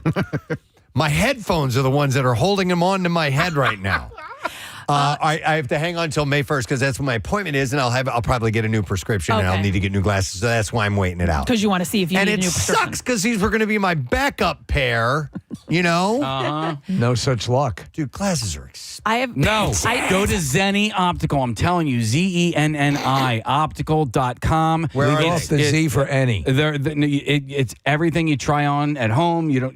It's online. Preston, It's like Preston. Warby Parker. When Warby Parker used to be affordable. Okay, Chris, I'm gonna give you a little tip on glasses, and I love my eye doctor, and he's probably not going to be happy, and all eye doctors might not be happy if they have a shop inside their office, but That's the most expensive. It's like it's the price is so inflated at the doctor's office. Yes. If you find a pair, you like to try them on. If you find a pair, you look up that pair online. You will I do it every single It'll be cheap time. That's why you Like never Preston, buy your like half the price. half the price. But then where do you go to get them fixed? They will still put your lenses in there. You'll buy the lenses from them. You're just buying the frame online. To put the lenses in the frame is like way cheaper. But say you have a problem, then you go back there and they'll fix it for you? They fix it. I'm still buying the lenses from them. I'm just not buying the frames. Okay. Except So they're for charging today's almost double the price? conversation. Yeah. Except for today's conversation when they tell him, and then I won't be able to go back. Okay. All right. Anyway, I have options, I guess. Well, that's good. But these things are, as you look at me now on YouTube. And Look at me. These things are Look at me. These things are just barely hanging on. All right. Oh, man, we got 45 more seconds to kill before we do 10 o'clock. Oh, I did want to mention this. MMR and the Preston and Steve Show proud to host a World Wish Month toy drive. An update on that. Sorry. To benefit Make-A-Wish Philadelphia, Delaware, and Susquehanna Valley. So you can go to WMMR.com, click on the community events. And these are, by the way, these are toys for the kids. It's part of the wish process. So these kids that are getting a wish, there's a toy that they get as well. And there's a wish list, essentially, through Amazon. And our website will take you right to that, and you can know exactly what to get. And it's very, very simple. Awesome. Over the weekend, I got a text from our friend Michelle, who works for Make-A-Wish Philadelphia. They got their very first toy donation from an MMR listener, so they're very grateful, and they're looking for a lot more. They literally have a toy closet there at Make-A-Wish, and they need to fill that because for every wish they give out toys too. So go to our website. You can make a donation super easy, and they will be delivered right to the offices at Make-A-Wish. Excellent. We appreciate your help on that matter. All right, we can now do this. 93.3 WMMR Philadelphia. It's time for a Good Money It keyword. And the word is chance. CHANCE. And you have until 15 minutes after the hour to enter it. 3 ways to do that: through WMMR.com, on the MMR app, or you can text it to the special contest short code number, which is 45911. One random entry wins $1,000 in our company-wide contest, and each winner gets a call from Beasley. So make sure that you answer your phone. Contest rules available at WMMR.com, and it is brought to you by McLaughlin Plumbing, Heating, and Cooling. So let me give you that word again. It is chance. CHANCE. Good luck. WMMR presents Preston and Steve's Bizarre File. Brought to you this morning by Leukemia Lymphoma Society. You can join Nick McElwain and Team Luke in the LLS Big Climb Philly on Saturday, May 11th at Lincoln Financial Field. To register or donate, go to PrestonandSteve.com. So a man is behind bars after allegedly striking his roommate in the head with a wad of pizza dough. Investigators say that Joseph Treselt was making pizza Thursday evening when he got into a confrontation with Elvis Singleton in the St. Petersburg, Florida home that they share. So he was making pizza. It's not like he whipped up dough just to hit him in the head with it. Right. Yeah. While preparing the Italian delicacy, Treselt told police that Singleton, quote, started making sounds like coughing in a way that was to irritate him. You son of a bitch. Treselt also reported hearing voices telling him how to make the pizza. Perturbed, Treselt threw a piece of dough on the floor and then threw it again at the victim, striking Singleton in the noggin as he was seated at the dining room table with his back to Treselt. Police reported that there was no visible bruising to Singleton as a result of the dough strike.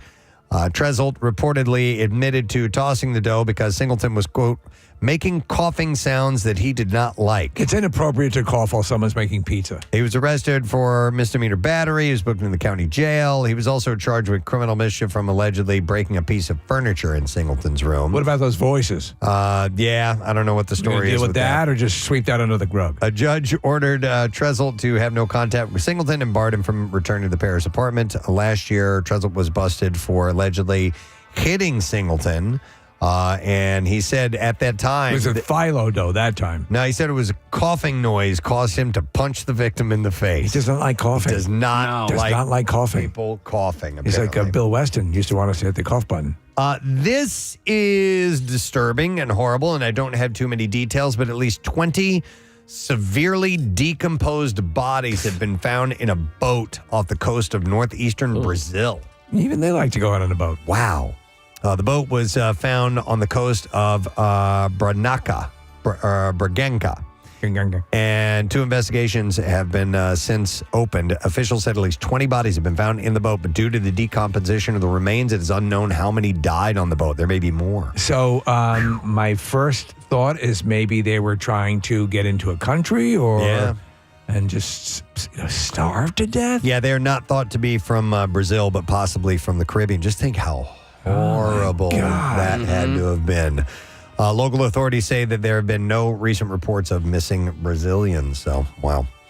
A convicted felon's rage over not being able to buy enough pumpkin donuts at a Brooklyn Dunkin' Donuts could land him in a federal prison for 7 years. Antonio Rosario, who served time for attempted murder, was caught with a loaded gun after the Fed said that he went out of his gourd on a Williamsburg Dunkin' Donuts because employees there couldn't fill his order. One of the workers described the dispute to 911, saying, he wants 6 pumpkin donuts. It's the stupidest thing. He wants 6 pumpkin donuts, but we only have 5 at the moment. So now he's screaming all in our face, telling us, you're going to effing make it. He pleaded guilty to federal firearm charges last week and faces about 6 to 7 years in prison when he is sentenced in Brooklyn Federal Court in July. So as a DD Perks member, do I get to review the evidence? Yes, that's part of the whole program with the app. He started shouting at one of the employees, left briefly, then came back and shoved what looked like a weapon in his pants. That led 2 terrified employees to call 911. They had described him as intoxicated. They said there's a guy here arguing for 6 donuts, and I think that he brought a weapon inside to do something to the coworkers. Can you guys come pretty quickly because he has a weapon on him, and I don't want no one to get harmed or hurt, they said. Rosario left. The police officers found him a few minutes later at a nearby deli. He was carrying a 9mm semi-automatic firearm with 1 round in the chamber, 13 in the magazine. And as a convicted felon, he's barred from having a gun, and possessing a firearm is a felon is a federal offense. When you want a half a dozen pumpkin donuts, you go nuts. Yeah, apparently. So a man in the UK has been arrested on suspicion of criminal damage after allegedly smearing feces on the windows and door of a Caribbean restaurant. Just feces or doo-doo feces? As it actually does say doo-doo in the story, I think, as well. Doo-doo feces thrown all over the walls. As well as on pedestrian crossing buttons as well. Ew! Now that's just wrong. The disturbing incident was discovered by staff at St. Smokey's Barbecue House when they arrived for work on April 10th. We got a doo-doo feces situation going on here. Facing a lock jammed with waste and brown smears on the window. Brown smears. Cleanup efforts delayed business operations, and staff had to disinfect and clean the entire space thoroughly, which impacted their morning routine. A spokesman said a nightmare. 45-year-old suspect remains in custody while inquiries into the incident continue. It was a nightmare. Thank you. All right, one last story, and then we'll end with this. A Catholic watchdog group is calling for a ban on a commercial airing in Italy because it depicts nuns eating potato chips instead of communion wafers. The Italian Association of Radio and Television Listeners said the commercial for Amica chips is blasphemous and offends the religious sensitivity of millions of practicing Catholics by trivializing and comparison between the potato chip and consecrated object. According to Giovanni Baggio, the commercial shows a lack of respect and creativity. He said it is a sign of an inability to do marketing without resorting to symbols that have nothing to do with the consumption and crunchy food. With Ave Maria playing in the background, the ad shows a Mother Superior seemingly substitute chips for the traditional wafers before Mass, surprising the priests and other nuns. As the commercial builds, the nuns' crunching of the chips nearly drowns out the song. The commercial has caused outrage in some sectors of Italy where the seat of the Roman Catholic Church sits. However, the group responsible for the ad, the Lorenzo Marini Group, said that the ad's concept was based on strong British irony, expressing the irresistible crunchiness of Amica chips in an exaggerated setting. I don't think it's that bad. Now I want to try Amica chips. I do too, and that is what they have. That is what I have in the bizarre file for you. Yes. Question for you, Preston, because during the course of our previous conversation before the bizarre file, we were talking about glasses, and I said go to this one website because they're not expensive. So I was just able to order a pair of new glasses, prescription progressive lenses for $83.80. Is that good?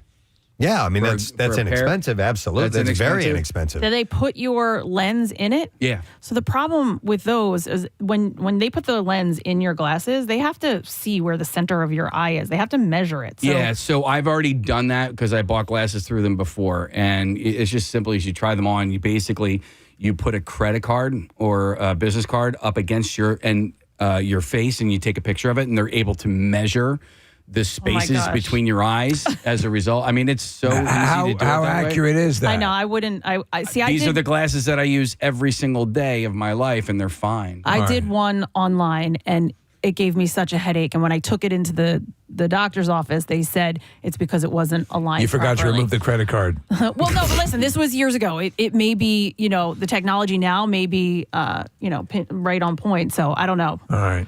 So I could also have these glasses. Maybe you have a credit card in a week.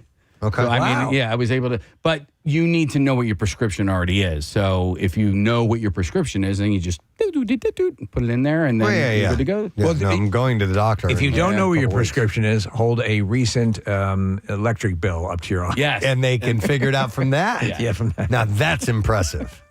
Wow. All right, I got to It's amazing what they can do with billing process. All right, you got about 5 minutes left for the good money it keyword. It's chance. That is your word, CHANCE. So make sure you enter that now because we'd love for you to win $1,000. We're going to take a break. We'll come back with a lesson question, the trash, and the music news.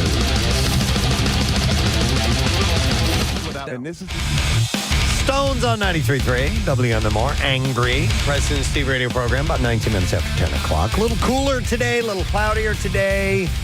Yesterday was perfect. I'll take them all year round like that. High of about 65, and we do have chances of an off and on shower getting a little more likely this evening. I think it's going to be, I'm taking a guess here that it's going to be a pretty decent day. No, I think the rain is going to kick in the evening, as you just said. Okay. I'm going to bet on it. And then no money. I'm just going to bet on it. You're just betting. Just a general bet to the world. Tomorrow we do have a chance for rain, high of about 55. And then Friday, maybe a little bit of rain, high 67. So we're going to be warming back up. Sunday's going to be a little bit cooler, but nonetheless, this is where we are. We do this little up and down thing right about now. We have a lesson question today. We have a prize to give away with that question. We have a 4-pack of tickets for the Monster Energy AMA Supercross Saturday, April 27th, Lincoln Financial Field. All right, let's go with this. One that was actually just a few minutes ago. The Middle Child Clubhouse, which apparently has great waffles, is right across the street from which other establishment? 215-263 WMMR. And it wasn't, what was the necktie thing? Kung Fu necktie? It was not Kung Fu necktie. No. And then Steve said this other thing. What was it? 215-263 WMMR. If you know the answer, by all means, call us right now. While you call, we do this. The trash business is a gold mine. 93.3 WMMR with Preston and Steve's Hollywood Trash. Brought to you by the Monster Energy AMA Supercross. Experience the intense action of the world's most demanding sport live and in person, April 27th, Lincoln Financial Field. Visit supercrosslive.com for more information. What's going on, Steve? Well, some eyebrows raised at just how quickly Golden Bachelor star Jerry Turner filed the divorce papers after announcing a split from Teresa Nist. Turner explained, saying it's the same reason why he wipes right after taking a crap. Wow. Oh, my Now, we expected this. O.J. Simpson's memorabilia has been selling like crazy after he passed away last week. Online company Inscriptographs saying Simpson's sports collectible line is far outselling his domestic violence line. And finally, Kanye West attempting to get rid of his gutted Malibu mansion by dropping the price from $53 million to $35 million. Apparently, the place has not been selling because most homeowners prefer a full set of walls and the occasional ceiling. And that's your All right, thank you, Steve. Let's see. The Middle Child Clubhouse which apparently has great waffles, is right across the street from which other establishment? And it's not Kung Fu Necktie. 215-263-WMMR is the number. And let's see, we got a couple calls up here. We will go to Cheryl and see if she knows. Hi, Cheryl. Good morning. Hi. Good morning. Cheryl, what was across the street from the Middle Child Clubhouse? Oh, my God, I forget. Okay. It's been nice. Thanks for calling. Well, you tried. What You is tried. the best phone call in the morning. She was just honest. Oh, I it was forgot. terrific. You know, I called earlier. Yeah. We'll go to RJ, see if he knows. Hey, RJ. What's going on, guys? Yo, bud. All right, so what was across the street from Middle Child Clubhouse? The rub out. No. Not. And this is easy. This just happened. All right, we will go to Adam, see if he knows. Hey, Adam, morning, bud. Hey, how are you guys? Good, man. All right, so what's across from the Middle Child Clubhouse? The Reach Around Cafe. Yeah, the Reach Around. Now we got it. Hang on, Adam. We are going to give you a 4-pack of tickets for the Monster Energy AMA Supercross Saturday, April 27th at Lincoln Financial Field. You can experience the intense action of the world's most demanding sport live and in person. You can visit supercrosslive.com for more information. Before we go to music news, I apologize because we did not get a chance to get to this earlier. This is what? I apologize. Why, yes, Is what I know. Yeah, so I apologize. Why does that make me laugh so much? It's so I weird. don't know. I apologize. I apologize. We're going to do the secret text word. Kathy, what number caller do we need? 4. All right, caller 4 at 215-263-WMMR. Let's even know the secret text word. And again, my apologies to you. I apologize. We normally do it earlier. All right, music news. Here we go. Now, Preston and Steve's Music News on 93.3 WMMR. Brought to you this morning by Natural Lawn of America. Natural Lawn has been creating green lawns quickly,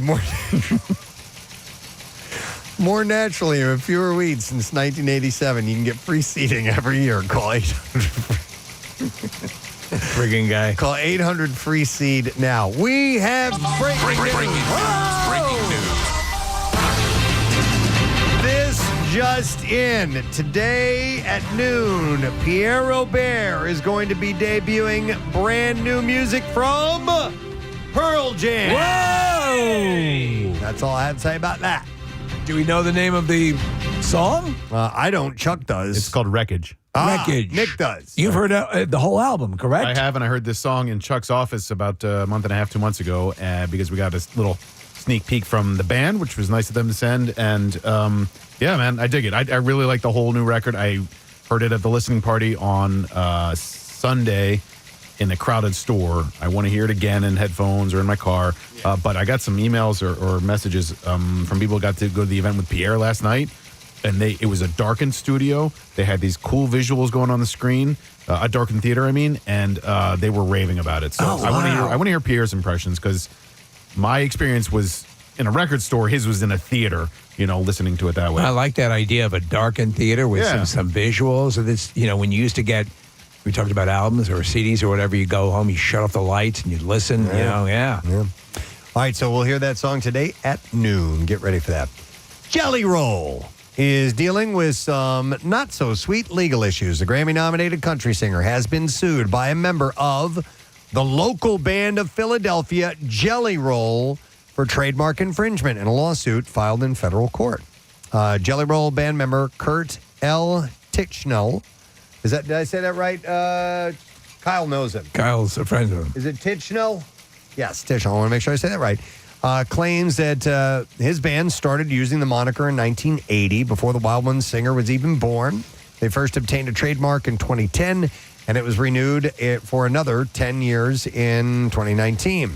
In Tichnell's band trademark complaint against Jelly Roll, whose born name is Jason Bradley DeFord, said the band has been performing at events under Jelly Roll since at least 1980, including 2 appearances at the White House for President George W. Bush and his family.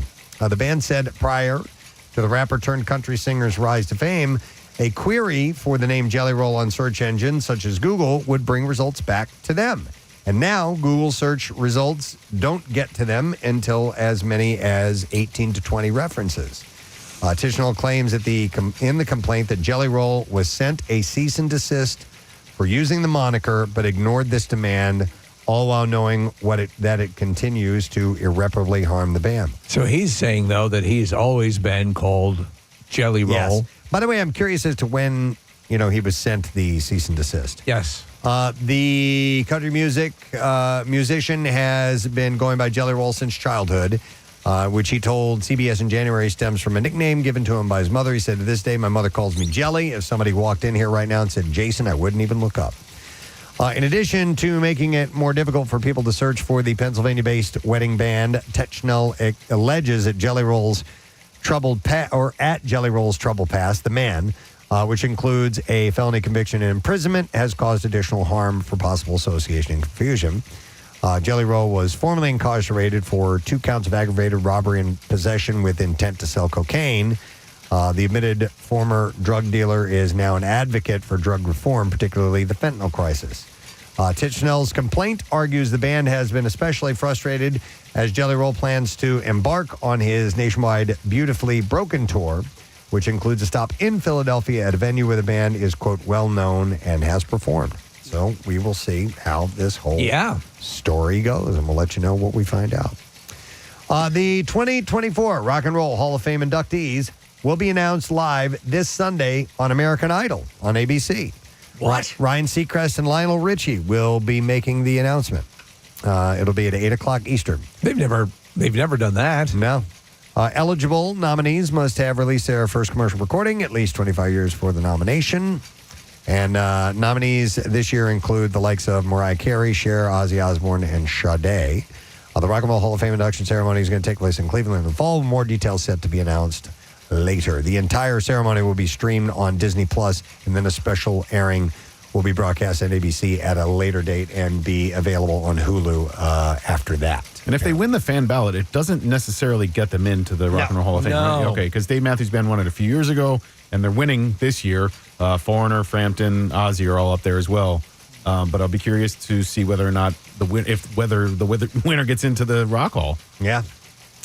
Yanis Philippakis, who is a singer of the band Foals, has announced a collaborative EP with the late drummer Tony Allen titled Lagos, Paris, London, featuring Tony Allen. And it's set to release on August 31st. The project under the name Yanis and the Yaw has been in the works for over 8 years and features multi-instrumentalists, Vincent Tager, Vincent Terrell, and Ludovic Bruni. Despite Allen's passing in April of 2020, Philippakis felt a deep obligation to complete the EP, considering it's a tribute to his legacy. The project marks his first solo project under Yanis and the Yaw, with plans for more collaborative ventures in the future. The Beatles' Let It Be documentary is headed to Disney Plus, a vital piece of rock and roll history. It's seeing the light of day for the first time in many years. It's newly remastered by Peter Jackson and will re-premiere on Disney Plus May 8th. Well, is it remastered in its original condition, or has it been augmented with other footage from... No, it's its original condition. Right. So Let It Be has not been officially in circulation in any form since the early 1980s, although low-quality bootleg copies have been widely available, lifted off VHS and Laserdisc versions that came out in the early days of the home video revolution. The movie never made it to a release in the DVD era, much less Blu-ray or streaming. So they're re-releasing it. The documentary that he did, the three-parter, was way better than this. But if you would like to see what this original piece was like and you've never seen it before, you will have the opportunity to do so. And that's all I'm going to have in music news for you this morning. Let's break. I'm sorry. Normally we don't do this. I apologize because we have to get our... I apologize. Thank you. Our secret text word winner. And we were looking for caller number 4. And that's Jen. Hi there, Jenny. Hey, bitches. Hey, what? All right, Jen, what is our secret text word, please? Roast. Roast, yes. That is correct. All right, Jen, hang on the line. We are going to set you up. We have a prize for you. We are going to give you a pair of tickets to see Anthony Jeselnik, Bones and All Tour. It's Saturday, April 27th at the Miller Theater, and you can get tickets at kimmelculturalcampus.org. Do we have our... He's still getting the information. Right, we'll get our random winner's name in just a little bit, so congratulations. We'll take a break now, and we will come back in a second. We'll get the letter of the day for the Word of the Week prize and see what Pierre's got going on. Stay with us. Preston and Steve. On 93.3 W. They'll be playing the MMRBQ. How about that? I'm sure Lizzie's going to throw something new in there, I would imagine. That. We'll see. 10:41 a.m. as we are coming to a close for the day. A couple of people to thank for being a part of the program today. I want to thank Nick and Rebecca who came by for Team Foster and the Rough Ride Philadelphia, which is taking place on June 1st and 2nd. And it's for getting pets to veterans who need them, who need the service dogs. And it's a really cool organization. Their website to be a part of this 24-hour spin event is roughride.org. You can just donate. You don't have to be a part of one of the teams. But, of course, if you want to, they are going to welcome as many people as they can that want to do it. It's a great cause, great charity. And thank you to Don Jameson. Yay! Don Jameson has a new comedy album called No Sleep Till McSorley's, and it's available on Friday. He's going to be at the Tropicana in Atlantic City on Friday for a listening party for that. Yes, yeah. It's always good to talk to Don, so that was nice. We need to do today's letter of the day. Somebody's pointing. I guess, does that mean Pierre's coming down here? I think he's coming in. There he is. All right, it's cool. So we will we'll get that letter and fired up for y'all because we got a Word of the Week prize that we will give away on Friday, which is finally within reach. Today being a Wednesday. Stalling until Pierre walks in. Do you have a fanfare? I think that's what he's waiting for. Is that what it is? Yeah, okay. yeah. I'll do that Don Rickles thing. I think that's what he likes. Was that him? Yeah, that was him. What Kyle was pointing to. He's there. He's there. He's here. He's there. He's everywhere. Everywhere. Now Marissa's gone in the other room. There he is. That got him. Right on time. Right on. I just need music.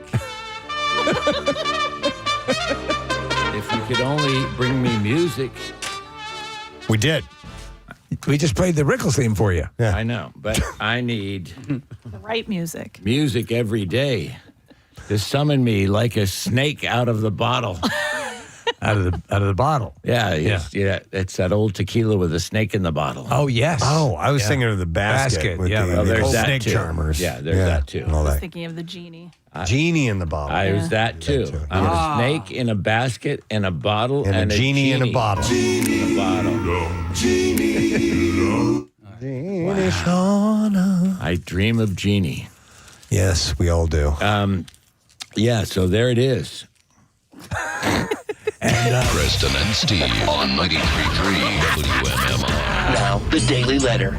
All right, President Steve Show is brought to you today by the letter W as in weird. Yeah. We'll give it away on Friday, a 4-pack front row tickets and pit party passes as MMR rocks Monster Jam Saturday, May 4th, Lincoln Financial Field. Don't miss the all-out racing, big air and backflips, an experience you won't forget. Monster Jam, as big as it gets at the link. Saturday, May 4th. Tickets on sale now. Ticketmaster. And listen to Brent Porsche all day this week for another chance to win those tickets. He will give them away, of course. You know what you got going on today? Well, yeah. Nick had the party on Sunday, and I had the party last night at the amazing Ritz Theaters downtown, the landmark Ritz Theaters. Beautiful theaters, always with cool movies, current movies and independent films, and a beautiful chain of theaters that they are. They were our host, and as you mentioned a moment ago, Nick, it was cool because you heard it in a busy setting with a lot of people there, but everyone came in and we played it through twice. Yeah. So, so I went up and welcomed everyone, and then they turned the lights down. And then this Pearl Jam logo, which is the logo of the album, came on the screen, and Jeff Ament walked on in a video presentation, and he introduced it as well. Wow. Which was cool. And then he walks off, and then you just hear the entire album all the way through. So the vibe was very everyone focused and listening, and yeah, there was no chewing gum or spitting or anything. No. I mean, everyone was very attentive. People were there because they wanted to. Yeah, be there. yeah, I love that. It was really cool.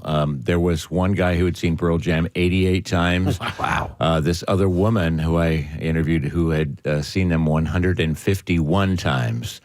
And was there at her first show was the Trocadero in Philly. Wow. Which is pretty cool. So they played it all the way through, and then there was a very brief pause, and then it started again, but the second time with visual sound effects. Visual effects on the screen. But what was cool is the words were printed out. Oh, nice. And the one thing I was noticing on the first listen through is, I liked a lot of the songs, but it's hard to understand what Eddie is saying a lot of times. And so they actually had the words printed out as each song was playing, and it really gave me a whole new depth to what was going on. So it was cool. That's an awesome experience. Yeah, and we will have on the program today another new song, which is called Wreckage, and we will get to that at noon in a workforce block of Pearl Jam. Cool. And we'll have a block of Bruce, and I have a request for a theme block of upbeat, positive songs for someone going through some challenging times, so we will get to those. Very cool. That's excellent. That's what the program possesses today. All righty. I want to thank the sponsors. Our Preston and Steve Show brought to you by Dunkin'. The Preston and Steve Show runs on Dunkin', and Acme Markets, fresh foods, local flavors, and Natural Lawn of America. You can get free seating every year. Call 800 Free Seed. Tomorrow, we are going to have one of the Phillies broadcasters, but not from the English-speaking broadcast. He is from the Spanish radio broadcast. Oscar Budahane. I'm sorry, Budahane. You guys are going to love Oscar. He's so energetic. He's so upbeat. Steve, you and I were listening to his broadcast during the playoffs last year. Great. So much fun. And he's super psyched to come in to be on the show tomorrow morning. That's excellent. Yeah. So we'll spend some time with him and see what else we can get into on a Thursday morning. That's it. We're done. Rage on and have a great day, and we'll see you tomorrow. Bye-bye.